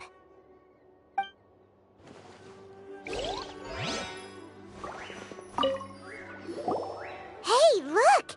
It's a bull! Guess whoever used to live here liked to cook, huh? Can't you smell it? There's a heavy scent of medicinal herbs in here. Oh, so it's a medicine bull? Seems you're right. You've got a good nose on you, Dane. Doesn't look like there's anything else worth our attention here. You sure we're in the right place, Dane? My memories are quite foggy, but my subconscious and instincts both assert that something once happened here. But we'll exhaust ourselves if we search aimlessly. I hear noises outside. Let's go and check. Noises? Is it... It's not much. Just some minor adversaries.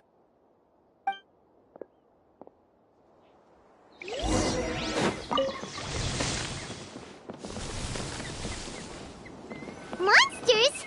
Wow, Dane's ears are sharp, just like his nose. He's in surprisingly good shape for a 500-year-old. Although for someone who's as full of surprises as Dane, it's hardly a big deal.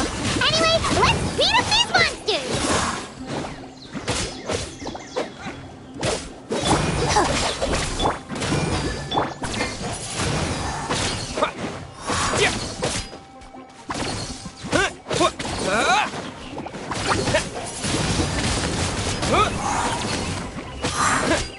Everlasting as the moon!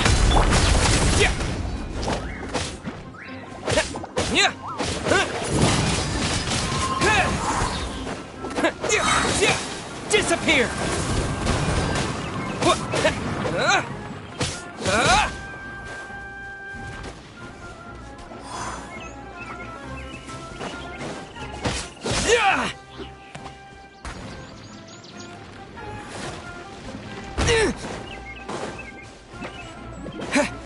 Our bond is strong. Let's dance.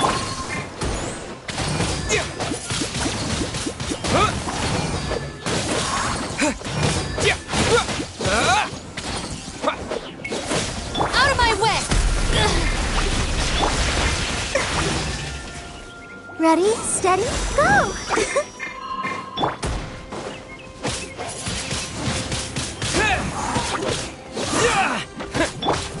Laid bare.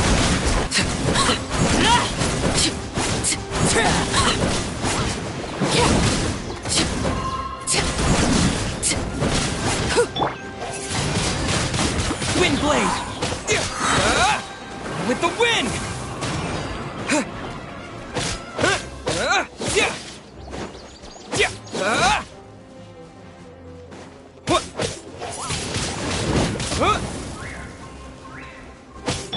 Dissipate! I'll protect us.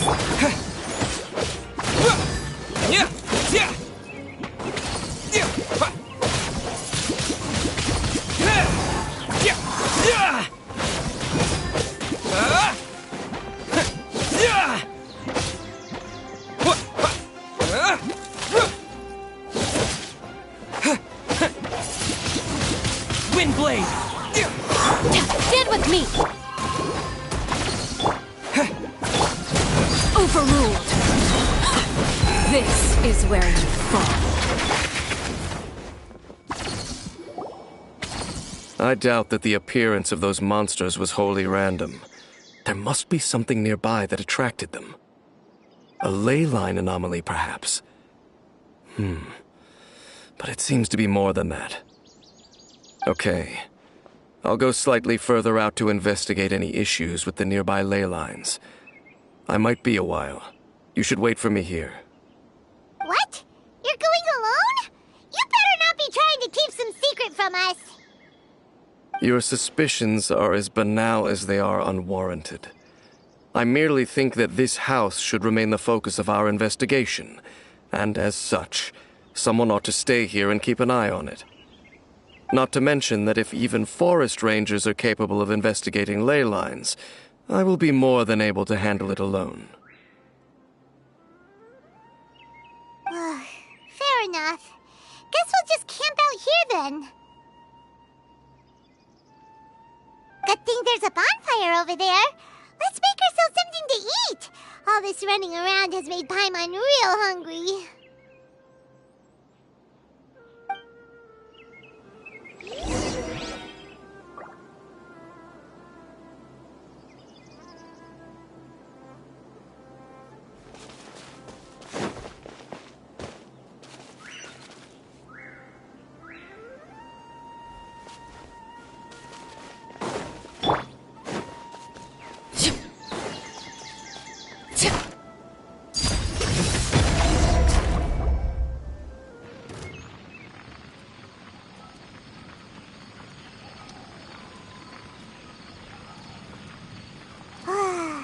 Cooking is as good as ever. Even if there was no other reason, the food alone would be enough for Paimon to stick with you. Changing the subject, Dane's taking forever. He said that there might be an issue with the nearby ley lines. How bad do you think it could be? We came together, but now it's back to just being the two of us again. You know, now that Paimon mentions it, we really have spent lots and lots of time together, haven't we? So, don't take this the wrong way or anything, but, do you ever get tired of Paimon being around? Oh, you stop it! Now you're embarrassing Paimon. So, next question.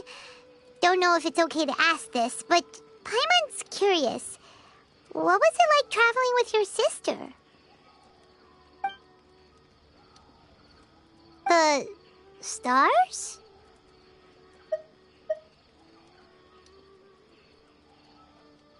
Wow.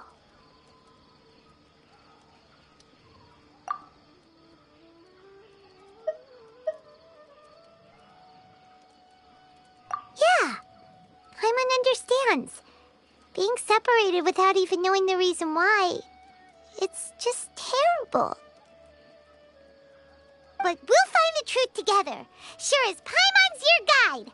Just you wait, Heavenly Principles, and you too, Teyvat! You know what? We've talked too long about this sad stuff. Let's talk about something happy instead, 'cause if you're sad, Paimon will be too. All right. It's getting dark, so why don't you rest? Paimon will take first watch. Don't worry, no monster's gonna come and eat you up. Oh, come on! Don't say that! Paimon just wants to look after you for once. Nighty-night. Go on, shoo! Off to sleep!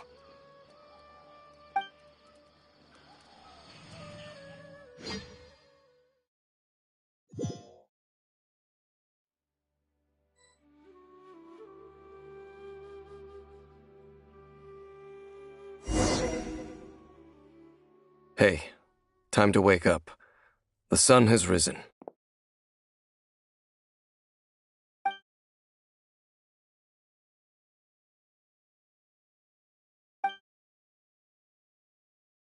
What a deep sleeper. You do know that we need to... Tear stains. You dreamed of your sibling last night, didn't you? All right. Rest here a bit longer then. I'll head into the forest to investigate.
do you think you're doing?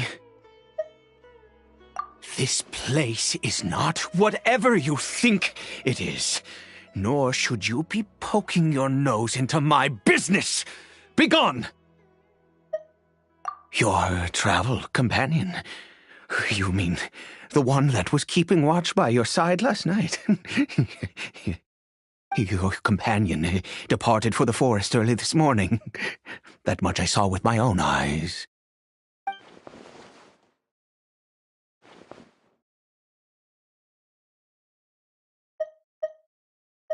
What business is that of yours, hmm? All you need to know is that I claimed this place first, and what I do here is none of your concern. Do I make myself quite clear? Leave!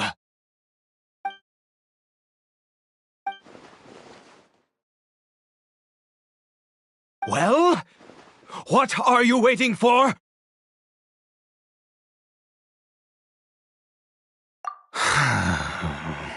If you must, suit yourself. I've been observing you, and you don't look like a forest ranger, nor someone from the academia. Still, I'm warning you, no funny business. Promise me that, and you can do as you please. Okay, fine. Whatever. Just move aside. I'm heading in. You... Oh, go on then. Have it your way. I knew I wasn't going to be able to hide this anyway. Just come in. But no overreacting to anything you see in here, okay? You understand me? Come on then.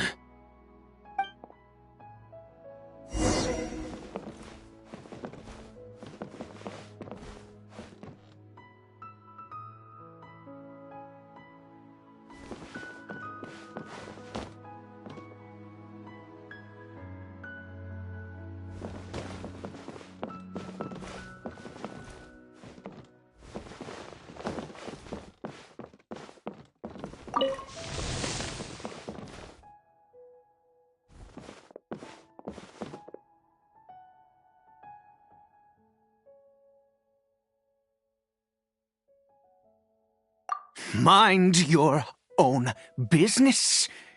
And don't worry, he isn't aggressive. How could he be? He was too young for anything like that.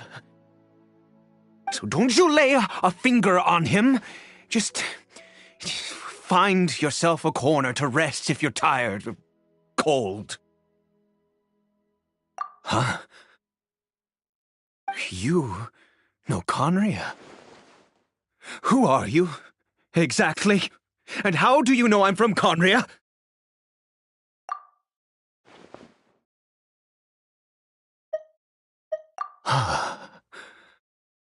Do you worship a god, traveler?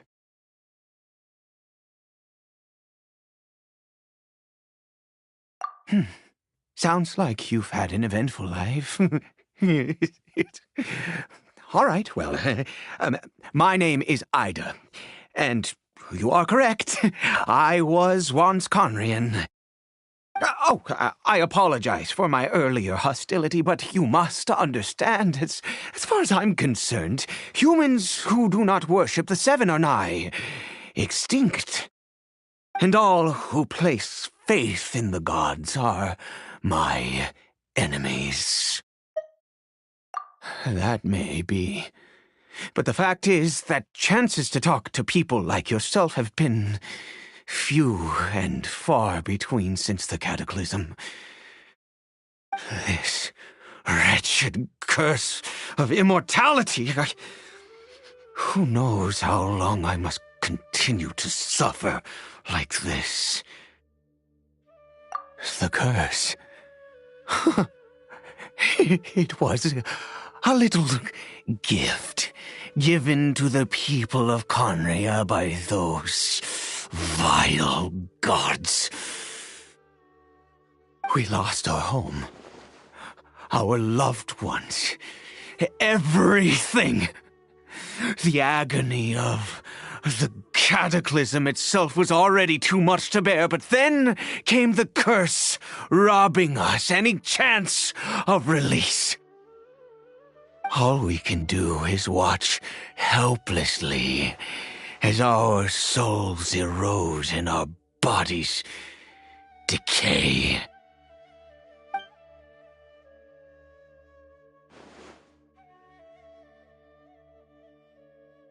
Because, although Conria began with a single bloodline, it was a home to others too.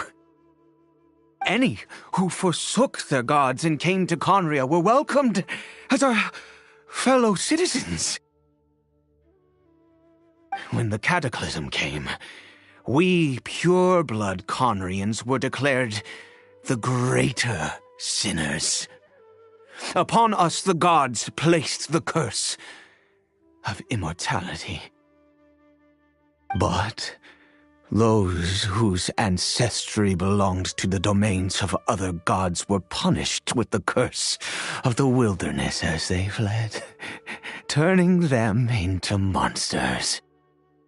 He is Caribert, my illegitimate son. How times have changed. I can say that out loud with no consequence now, but it was once a matter of unspeakable shame.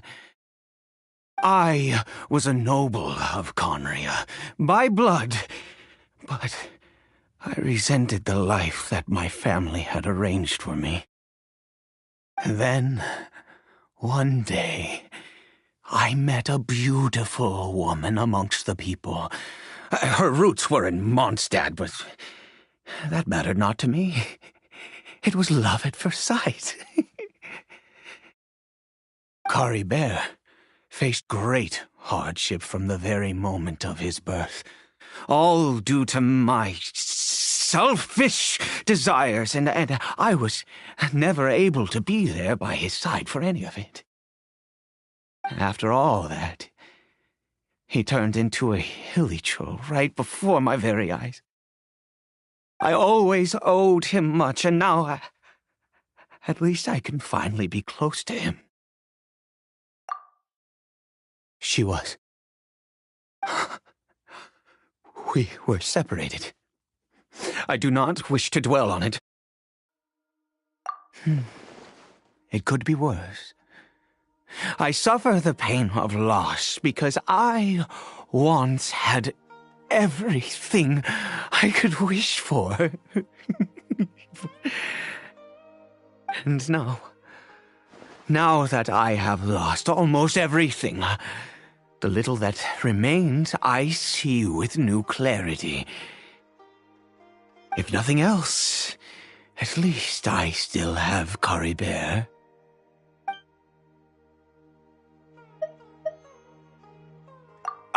Yes, that reminds me. I only returned here to check on Caribert, but I do have other things I wish to do. You may come with me, if you're so inclined.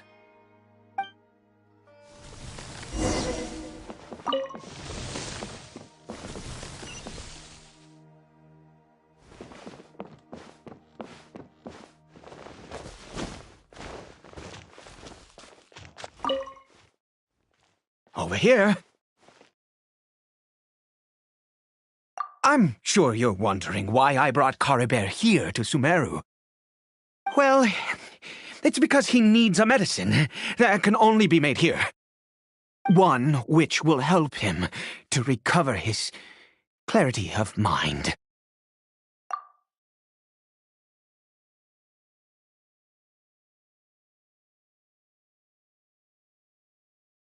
I do not hope to break the curse.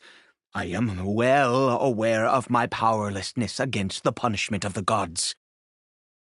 But it is said that this medicine is imbued with the power of Sumeru's god of wisdom and can awaken the mind from a state of deep stupor. It has been used in the past to treat cases of mania. I believe that it might just work. I read about it in a book. From the Royal Library of Conria. It was banned. I mean, since this medicine requires the power of the seven to work. In my youth, I disliked the life of nobility and craved excitement. I was leafing through some forbidden text and happened upon it. What other choice do I have? What exactly would you have me do, huh? The gods have already punished us. What does one more sin matter now? Never mind. As long as you understand. I'm sorry. I struggle to take control of my mood sometimes. Perhaps a consequence of having lived too long. As it happens, I am in dire need of some help to make this medicine. My hands don't have the dexterity they once did. I fear they may be decaying from within. All thanks to this curse of immortality. Okay. To start with, take this ingredient.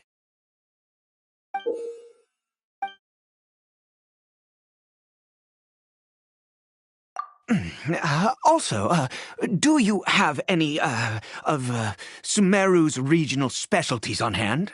I believe they're called Kalpalata lotuses and Sumeru roses. Could you really? Oh, much obliged.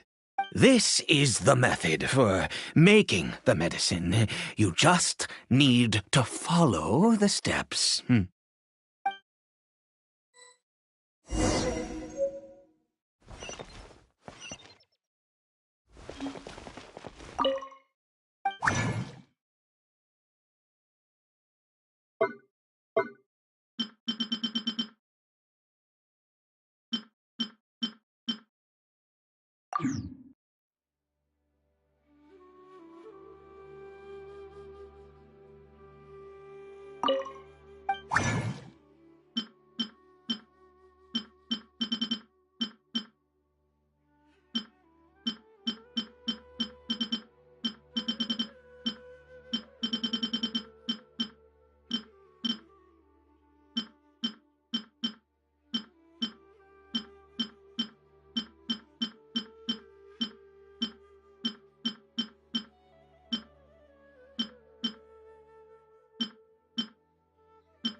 Is it done? Oh, splendid. Let me see. In all honesty, I do not know what the end product is supposed to look like. The banned book didn't feature any illustrations. Well, the moment has finally arrived. Curses.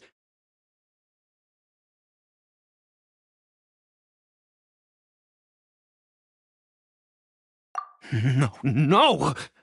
We need to perform one final step to complete the medicine. I said before that this medicine relies on the power of the God of Wisdom for its restorative effects. Which means we must pay a visit to a statue of the Seven.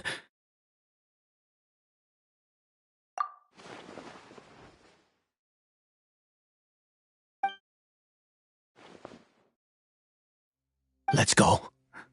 Bring the medicine with you.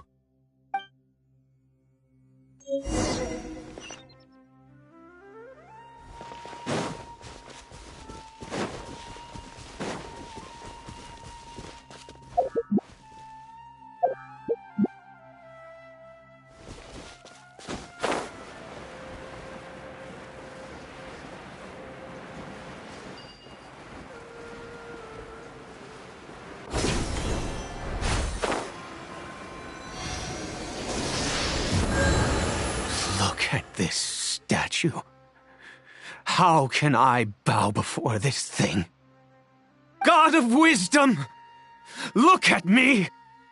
I will utter no prayer, nor will I sing your praises. You and your kind destroyed my home, wrought unfathomable suffering on my compatriots, yet here I stand before you. You cannot mock me more than fate itself already has. God of Wisdom, I seek not to disavow myself of the sinful blood that flows through my veins. I wish only to beseech you to have pity upon a young and unfortunate soul, my son, Caribert. He was turned into a monster before he had the chance to witness anything beautiful in this world. This is no fate for a child.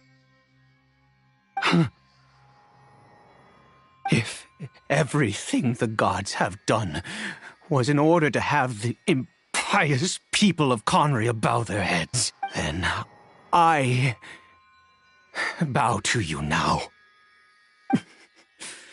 I have given up all I ever stood for. All I ask is for a tiny miracle.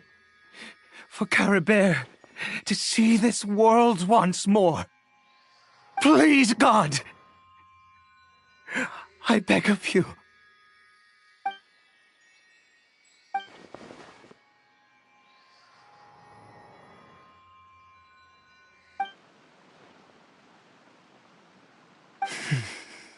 I have made quite enough of a fool of myself for one day. Let's go.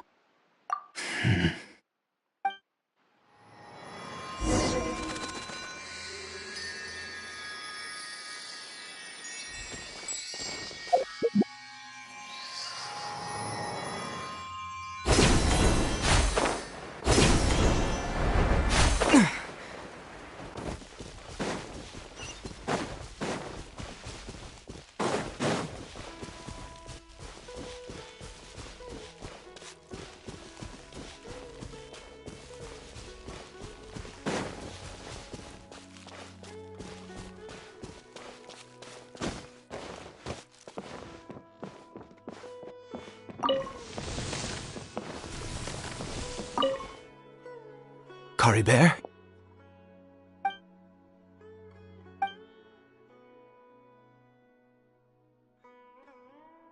Well, we've prepared the medicine. We might as well try it.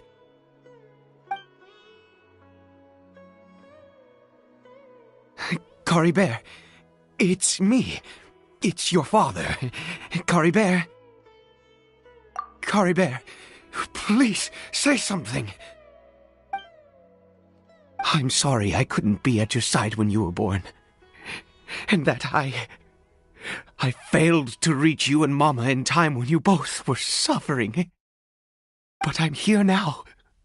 Papa's been by your side all these years. I've never left you, not once.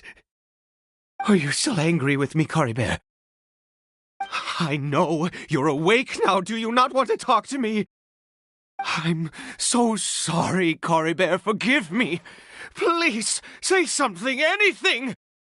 Please. Please. Oh, gods above! What more do you want from me? You took everything from here, and I still bowed to you. I'd give you my very life if only you cared to take it. But you won't even let me die.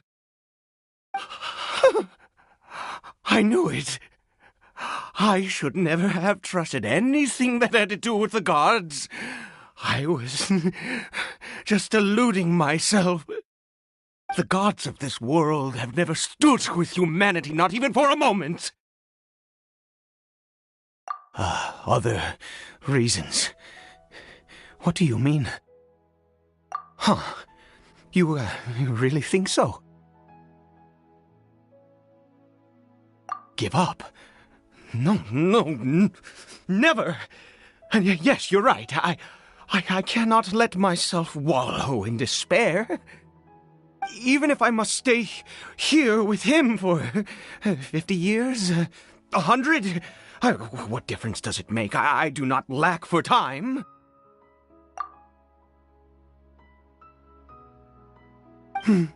Let's go. We'll make another dose. The most crucial ingredient in this medicine is the unusual mushroom, which makes things complicated, but not impossible. I grow them in that field. The details don't matter, right? Curb your curiosity and just do as I instruct. If you truly wish to help me, that is how you can do it. There is a waterfall near the statue I prayed at. I need you to collect some water from there around 2 in the afternoon. I'll be here watching Caribert. Once you're back, I will make some fertilizer for the mushrooms. Good. Then please head over when the time comes.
Ah, you're back. Coribere's condition is stable. By which I mean he still isn't responding. Anyway, give me the water.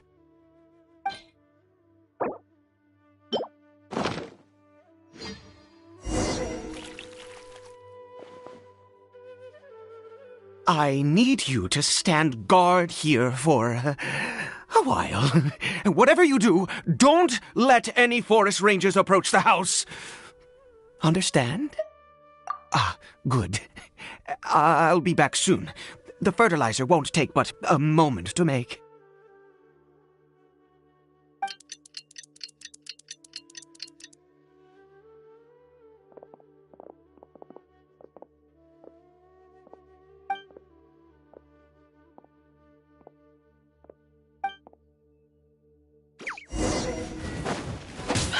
Dissipate!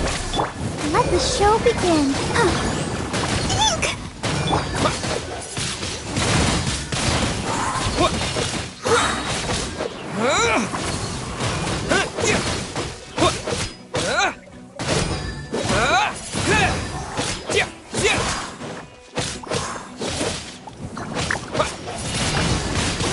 Windblade!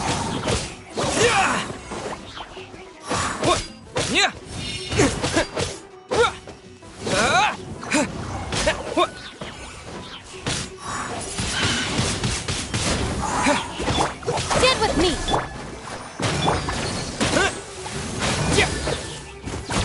Lightning Sheriff!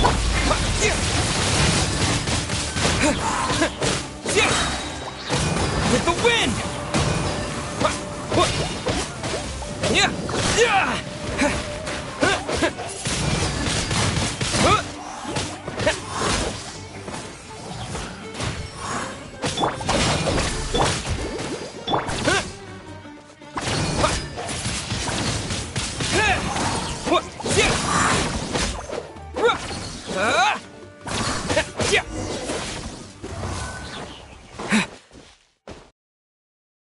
What happened? Was it monsters? Oh, thank goodness you were here. I couldn't have taken them on all by myself. I'd have to hide and wait until they were gone.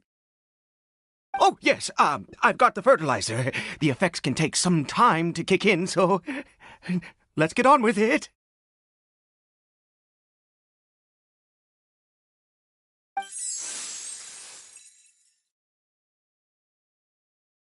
Next, we pick the mushrooms and repeat the same steps as before to make another dose. I trust you still remember the method.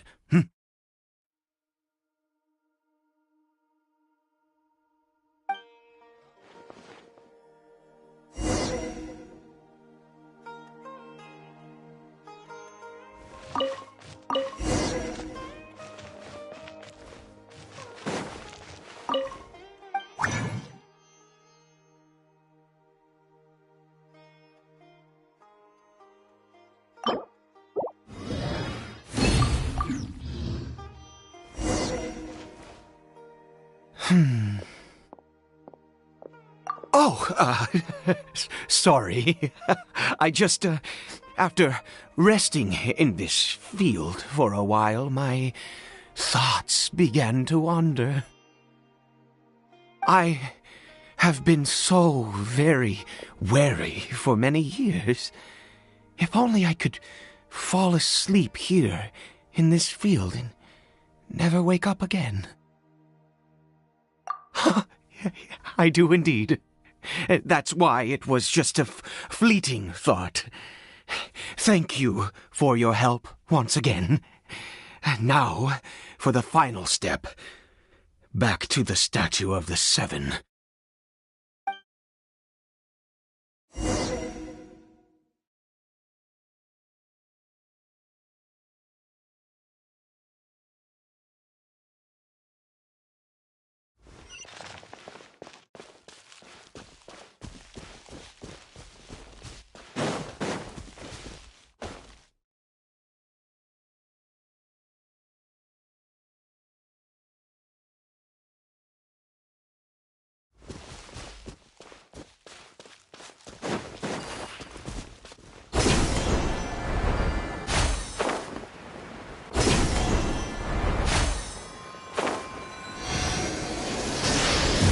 here. Let's begin.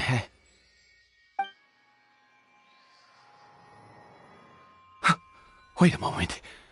Hey, what was that? Cory Bear! Oh no, he must have left while we were too busy preparing the medicine to notice. Come on, we have to catch up with him.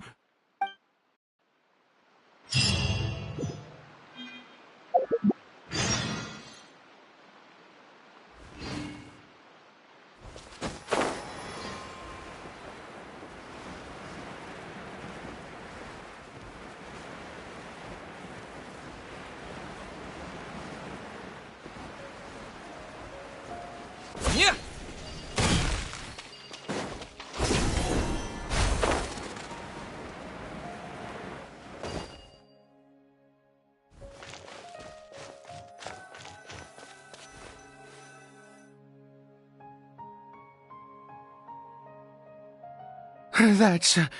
That's not Cory Bear.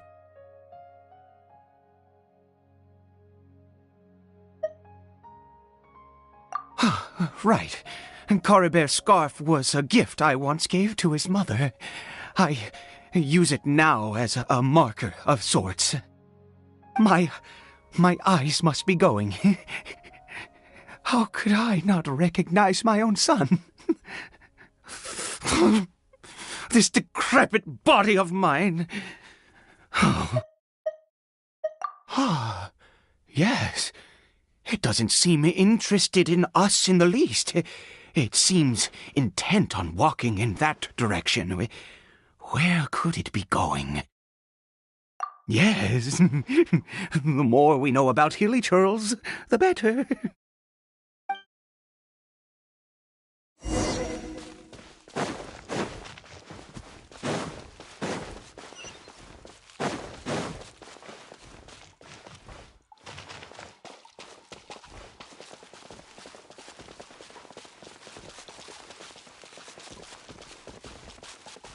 Did it go in here? Well, let's head in.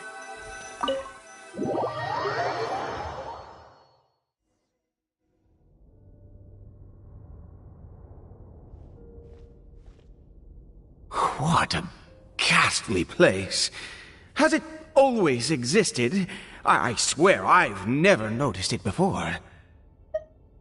Huh. It looks like they're, worshipping.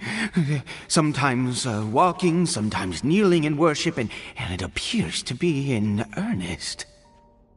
I've never seen anything like this in all my life. What in the world does this place conceal? Oh, there's only one way to find out.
this a teleportation device? What energy is powering it?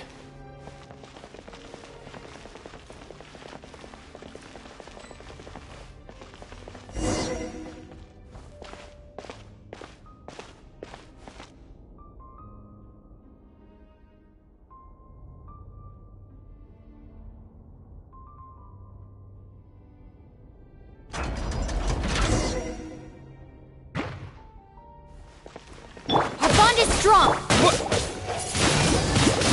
Wind blade! Transfixed!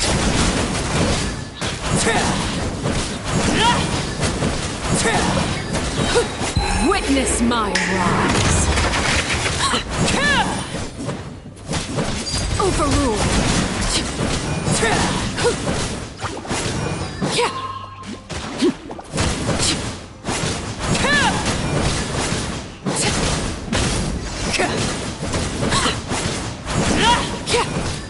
Transfixed!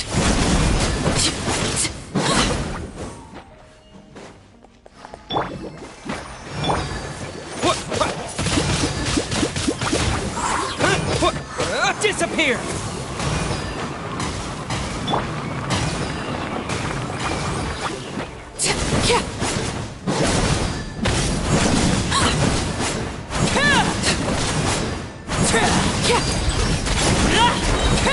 This is where you fall. Laid bare.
Come on!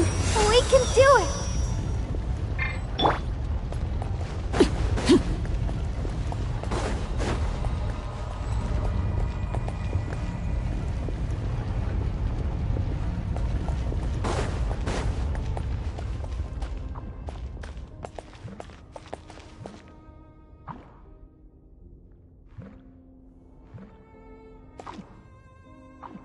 Stand with me!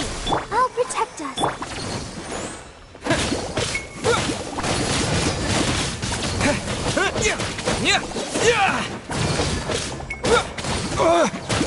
I'll settle this.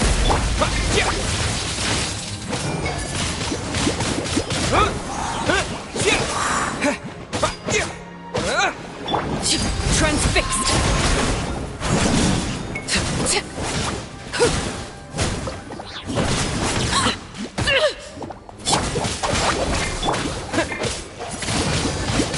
Wind blade! Yeah! With the wind!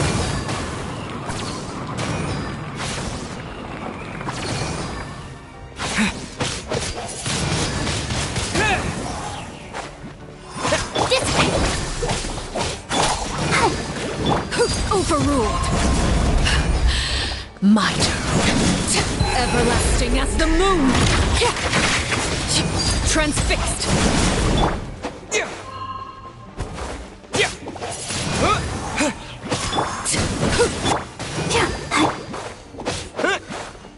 Wind blade!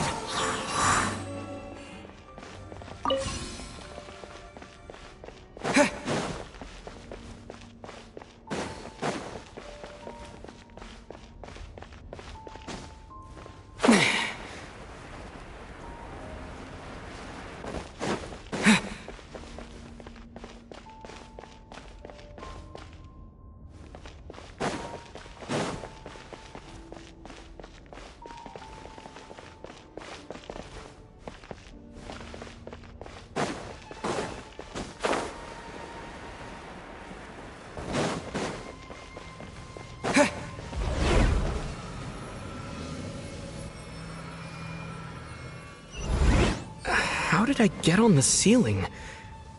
Did the room turn upside down? Or gravity itself?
It seems like I need to find a place to insert the rune.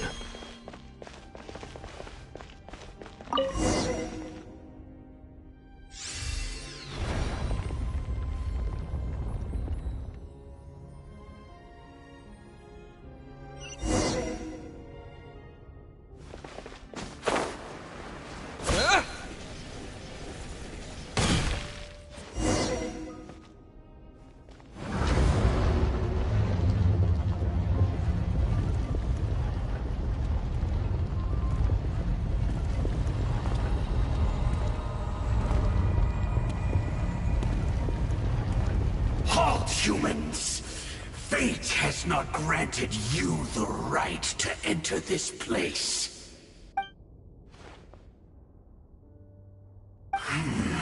Do you insist on an audience? Very well. Then I grant you the trial of destiny.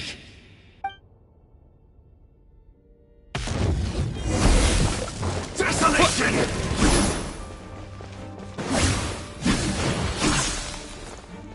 Our bond is strong.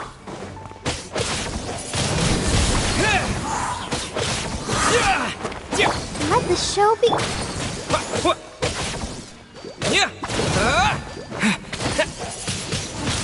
Wind blade!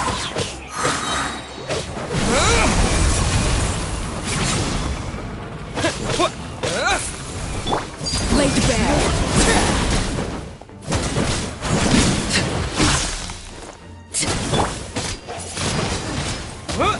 Taste and see.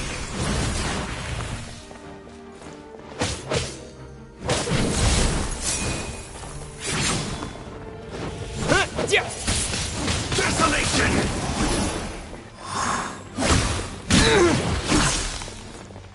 Ready, steady, go!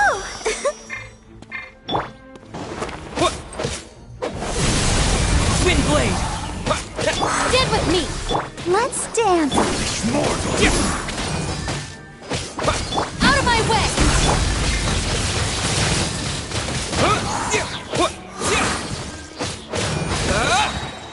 Disappear! Desolation!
Be my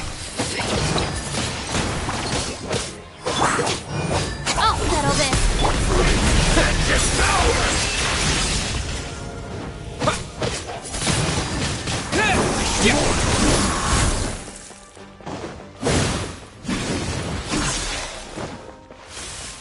Dissipate. Wind blade! Let's dance.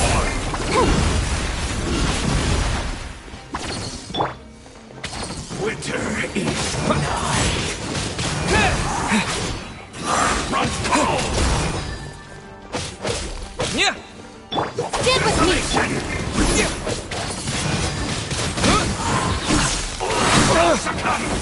Disappear! Let the frost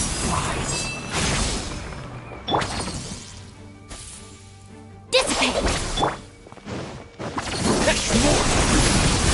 Wind blade!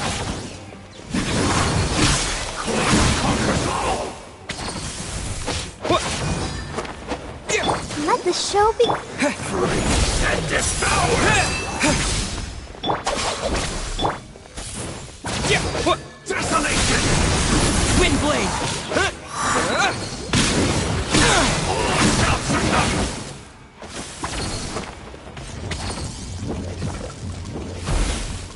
Hear the final prophecy. Stand with me.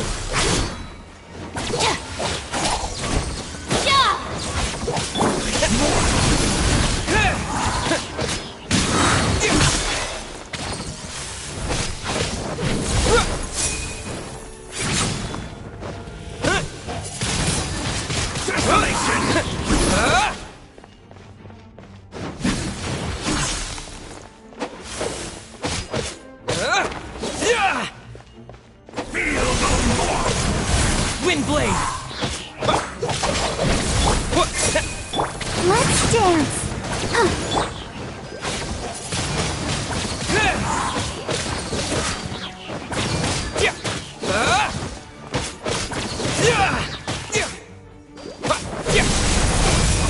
Wind blade! Foolish mortal!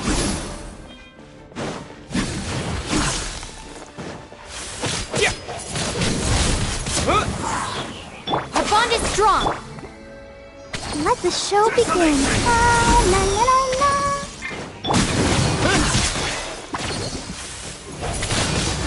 Wind blade! With the wind!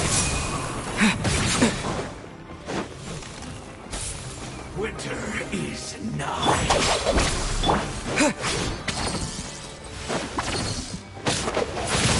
Foolish mortal!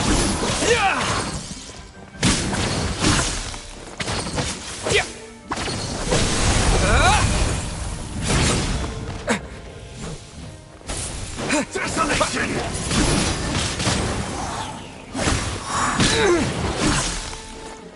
Out of my way. I'll protect us.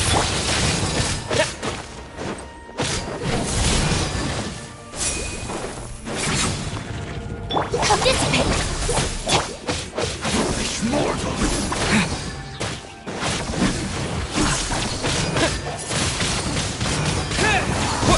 Cold suffering!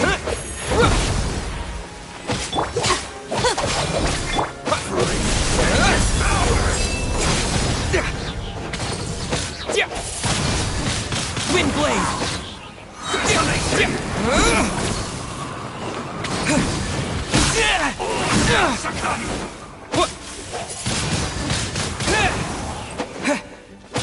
Our bond is strong. Let the show begin.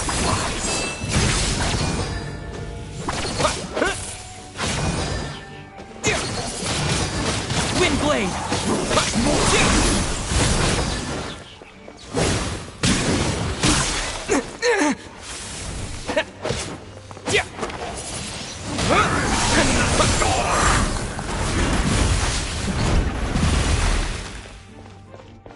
Stand with me. Winter is nigh.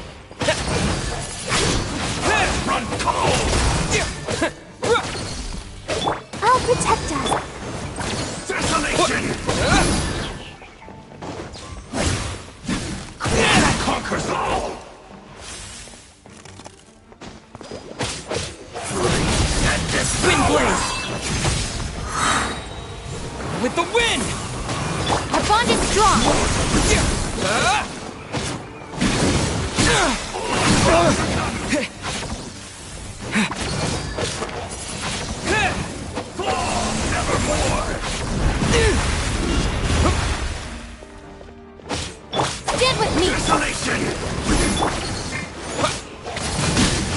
Wind blade! Feel no more! Let the frost rise! Our bond is strong. Conquers all! Desolation! Shall succumb! Dissipate. And devour! Let the show be. Foolish mortal! Conquers all! Wind blade! Winter is now! Stand with me. Ready, steady, go! Run, Go! Desolation!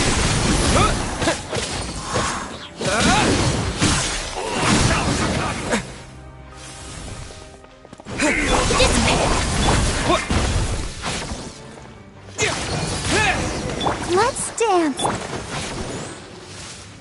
Who was that?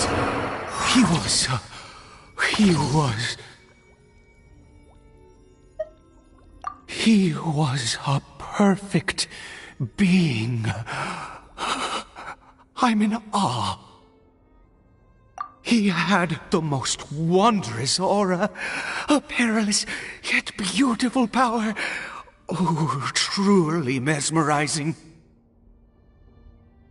And yet, you were able to defeat him. Oh, your strength is greater than I had imagined. Let's continue on. I find myself growing more curious by the second and more excited.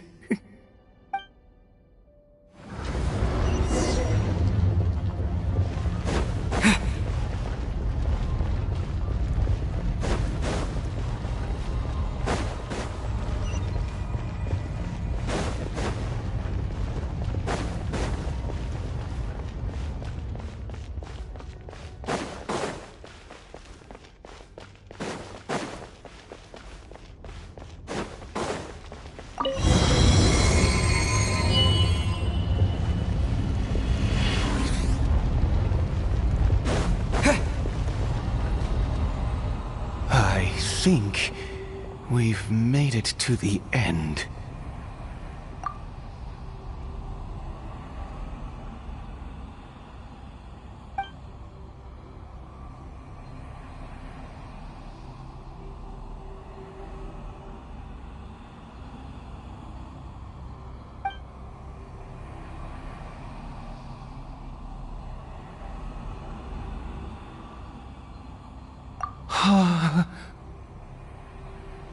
Oh, dear creature, why do you bow down? For fear of the unknown? Or for a power that you covet?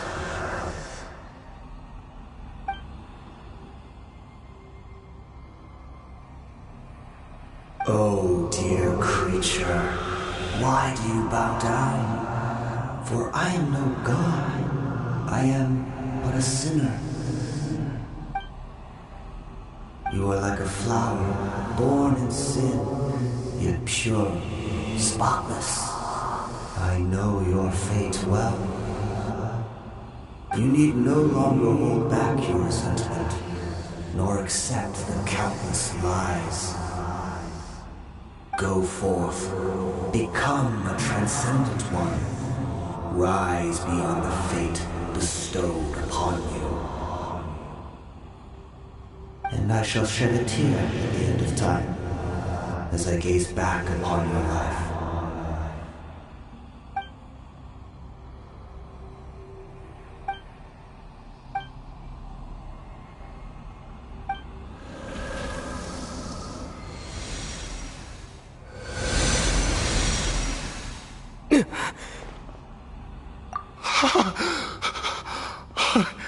What just happened?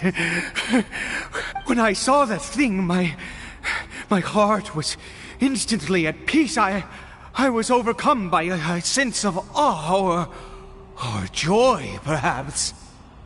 I am. I feel good. In fact, I feel better than I did before I came in here. How peculiar. Oh, is that so? All right. As you wish.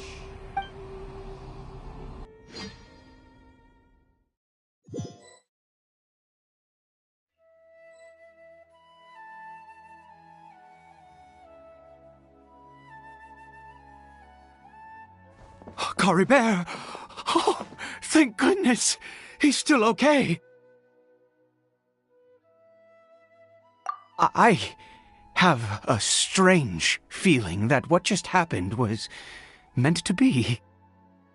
For this to happen, right at the moment when I was dreading worshipping at a statue of the Seven, it's as if fate was calling to me.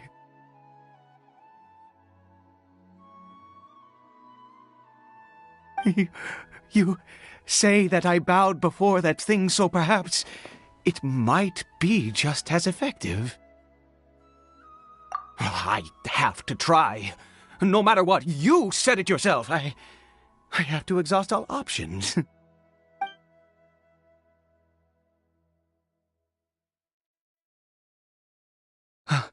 Cory Bear?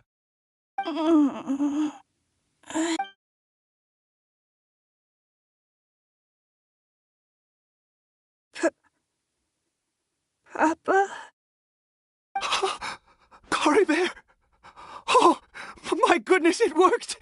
It's a miracle! Oh, Cory Bear, my dear son! You see? It worked! Cory Bear can speak again! Where's Mama? Mama is... Cory Bear, look at me. Do you know who I am? Of course. Your Papa.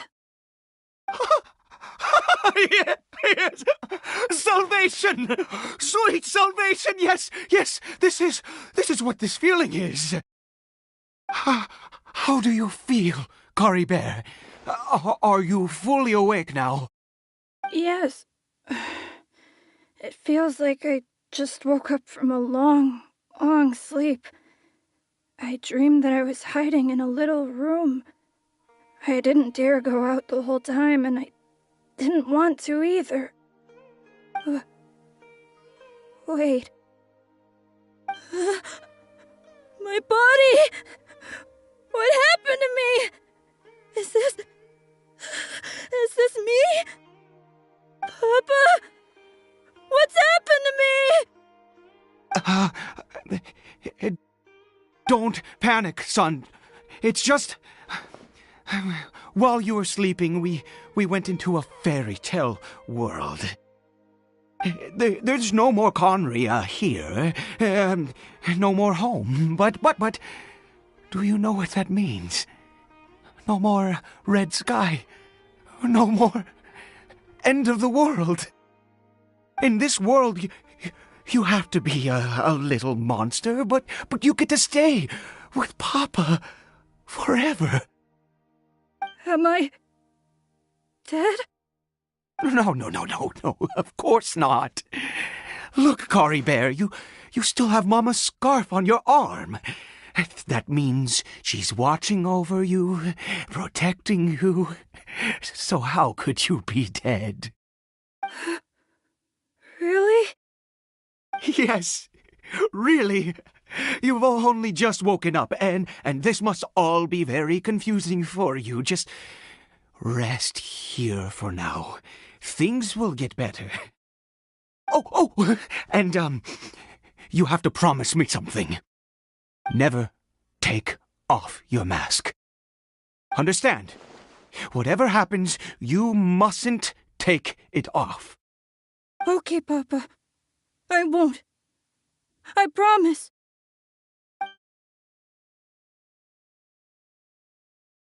Not since that day have I been so glad as I am now.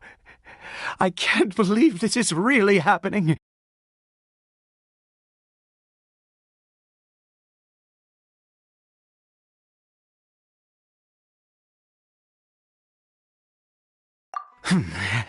I knew that placing my hope in the Seven was a waste of time. I even worshipped at one of their statues like a common fool. Never before have I humiliated myself like that. Once a murderer, always a murderer. I was naive to think that the gods who conspired against us would ever offer redemption. But the god we saw in that cave... Now, that was a truly mighty god. Nothing like one of the Seven. That wondrous power, it was truly enchanting. Surely that must have been the reason I bowed down. Now then... After one beseeches a god, and the god responds by answering their prayers, should they, do something to show their devotion? Piety is hardly my area of expertise. But surely I should honor the god that has honored my wishes.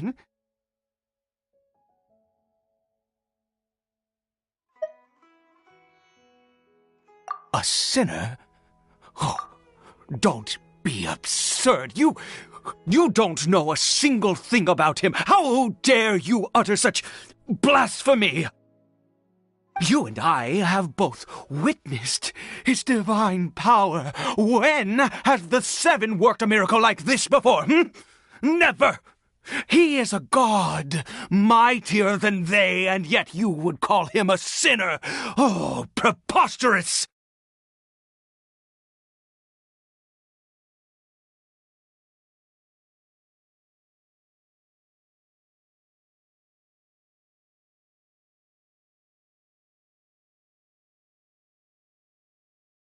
No matter. Believe what you will. You cannot shake my faith. I am going to pay my respects with or without you.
the show be...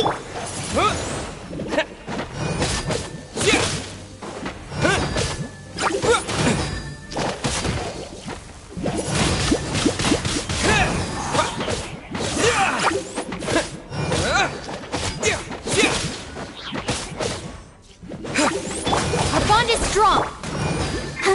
La la la la.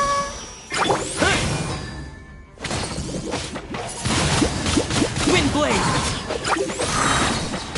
With the wind!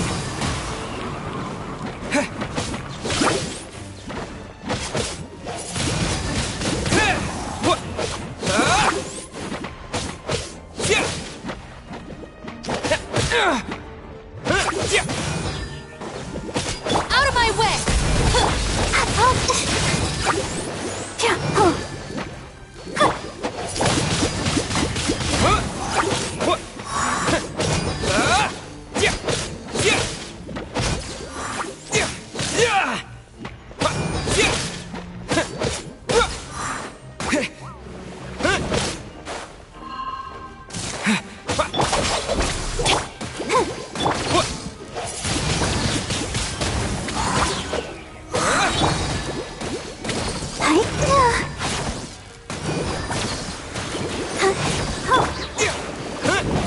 Wind blade!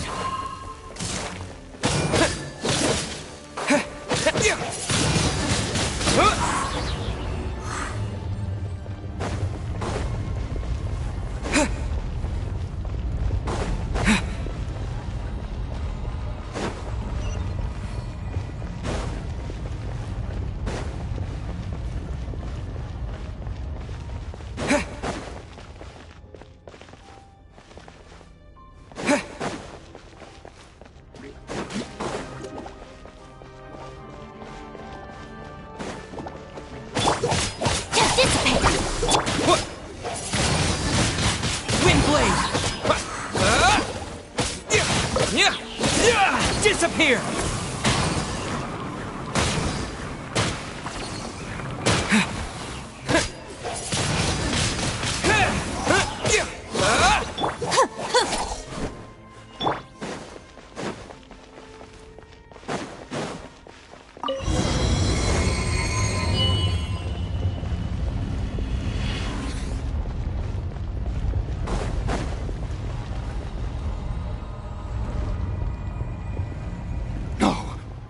Impossible! What happened? The Hilichurl worshippers have disappeared too? Was it all an illusion? That's true. Yes, it can't have been an illusion. I still feel that awesome and wondrous power flowing through my mind and body. It was neither illusion nor coincidence, and certainly no dream. It was a wonder. Yes, a divine wonder. Let's go, traveler.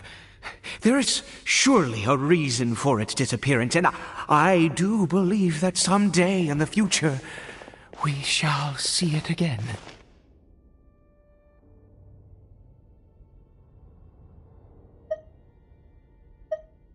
Could he really have been a sinner and not a god?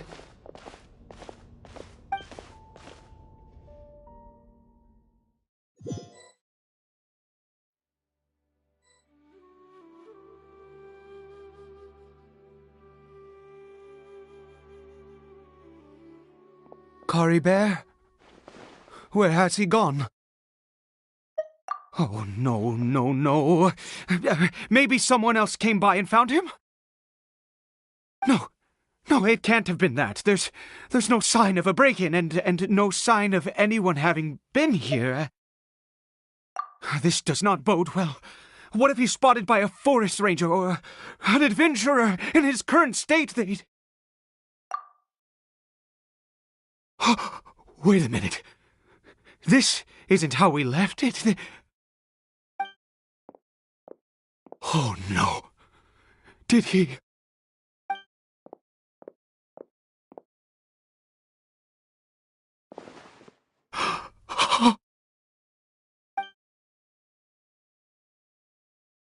The mirror! It's broken!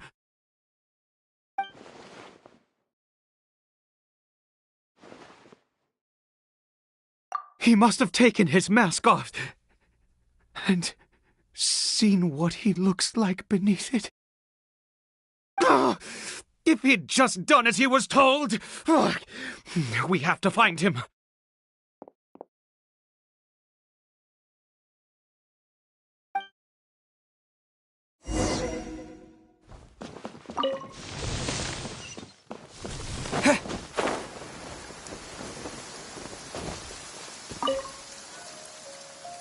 It's his scarf.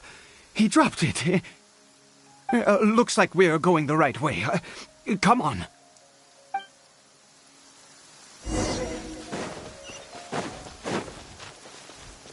Caribert! Caribert! Where are you?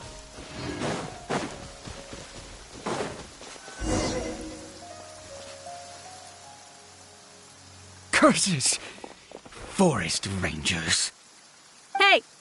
Who are you? We haven't seen you around here before. What's your business here? Have you seen a hilly churl? A hilly churl should have come past this way. Have you seen it? I asked you first. Don't make this more difficult than it needs to be. I said, have you seen a hilly churl? Hey, whoa. Look, sir, there's no need to get so worked up. There are hilly churls everywhere. What's the big deal? We see plenty of them out here. Exactly. Matter of fact, we just took out a few of them back there. Those dumb boneheads. You... Forest Ranger scum! You spawn of the Seven are all the same! I'll have your heads if you so much as laid a finger on Caribert! You're raving mad! You've got some gall coming here to our nation insulting the Forest Rangers! Curse you all, Forest Rangers!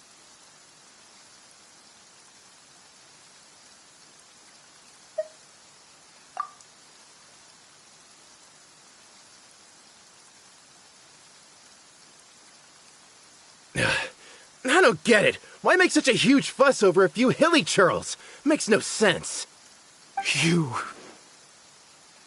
He'd only just regained his mind. How could you do this to him? So tell me, Forest Rangers, did you really spare none of them? Did you really take out every last hilly churl you saw? Jeez, you're really not gonna let this go. Fine, you weirdo. If you must know, I happened to cross paths with a solitary hilly churl when I left the team to, use the toilet. I was frightened at first, but it didn't seem to have any interest in me at all. It was just bumbling along in that direction, so I left it alone. Yes! Wonderful! Wonderful! Let's go! We have to find him!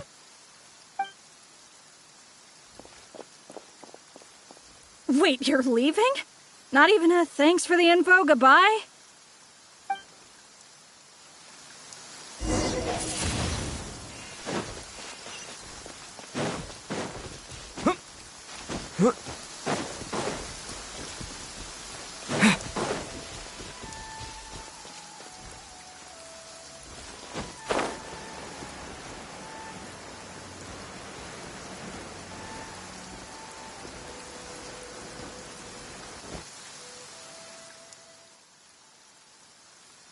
Caribert!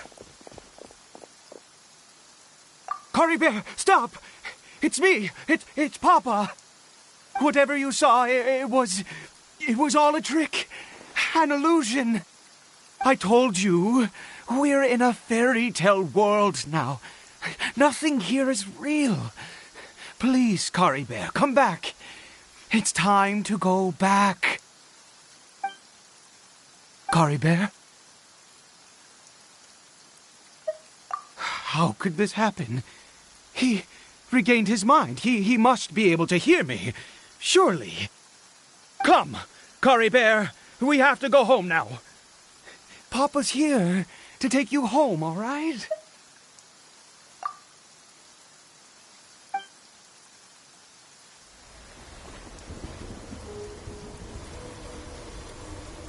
Papa? Cory Bear. Papa, I can't take it. Please, Cory Bear. It's my fault. I'm so sorry. If only I'd known. It's all too much. Papa!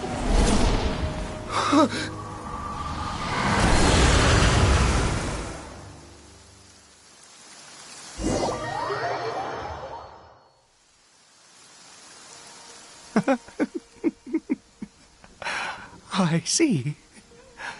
I understand now. Finally, it all makes sense.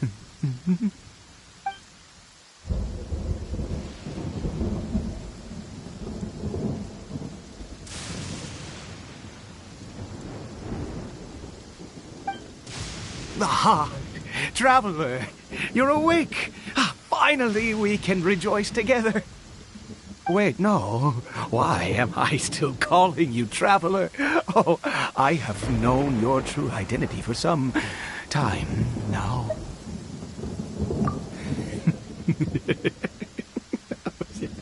I suspected it was you from the beginning. I had to talk to you to be sure.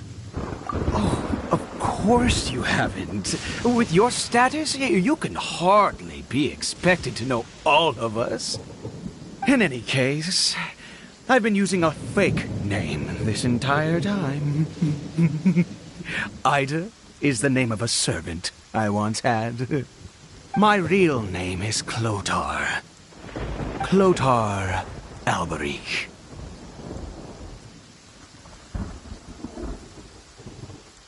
You saw it too, didn't you?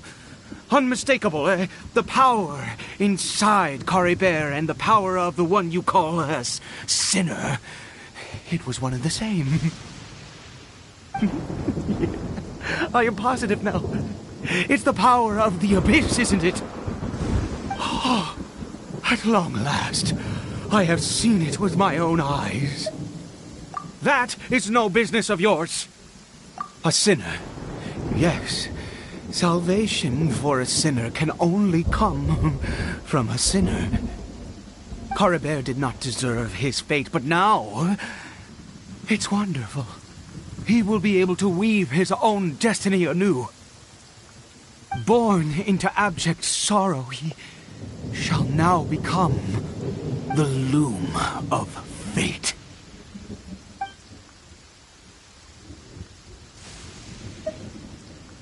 Huh? Sinister. Dangerous. Oh, I never imagined that you, of all people, would deny the abyss. How ridiculous! We once believed that you would bring new strength and hope to Conria. To us, you were the abyss. A wondrous mystery far beyond our imagination and comprehension.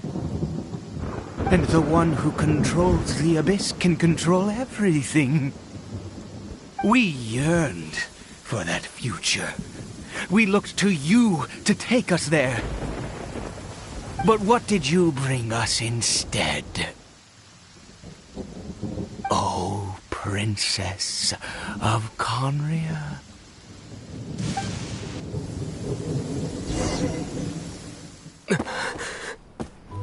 Why did he just call me?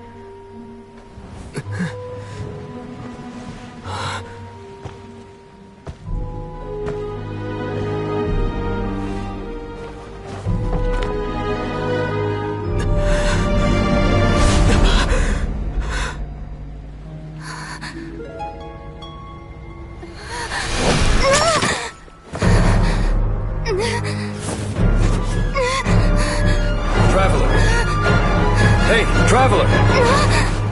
Traveler!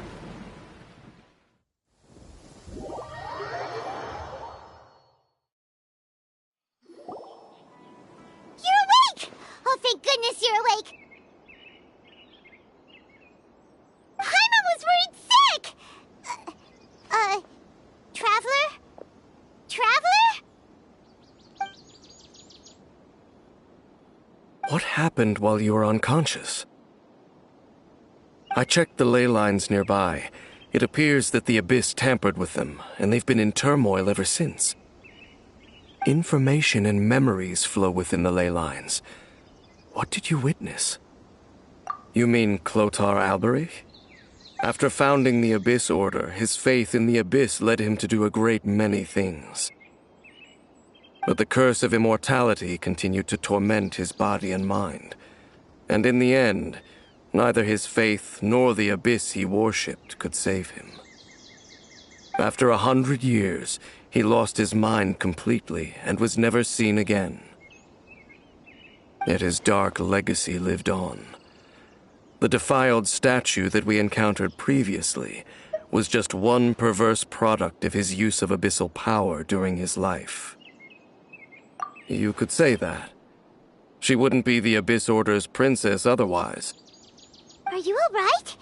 You have a troubled look on your face. What happened?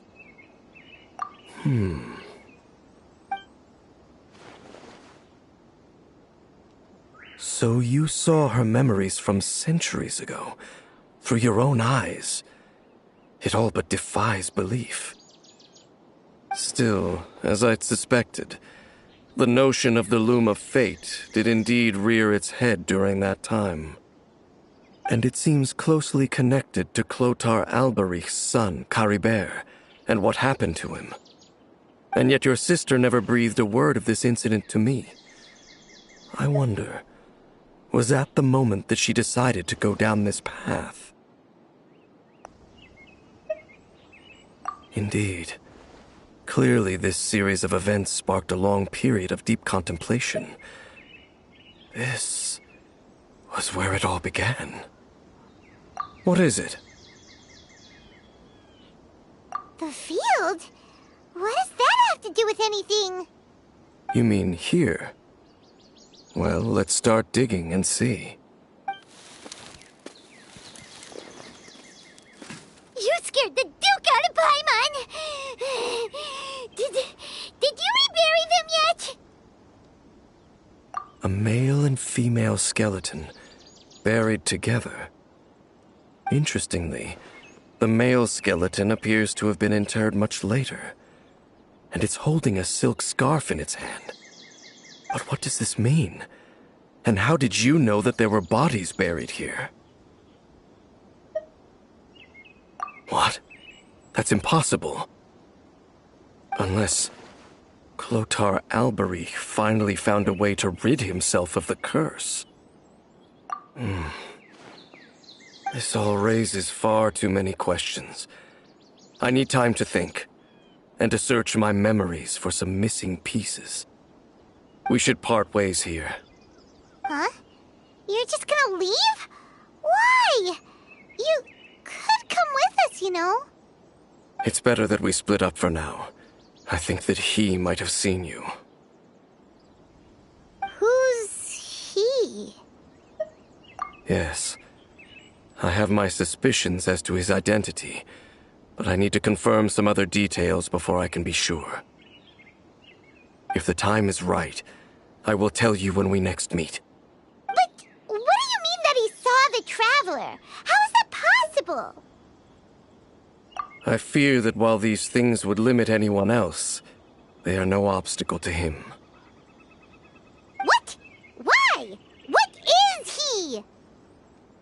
All right, let's leave it there. Get some rest. Goodbye. There goes Dane. And just like that, it's back to being the two of us again, huh? What is it? Huh?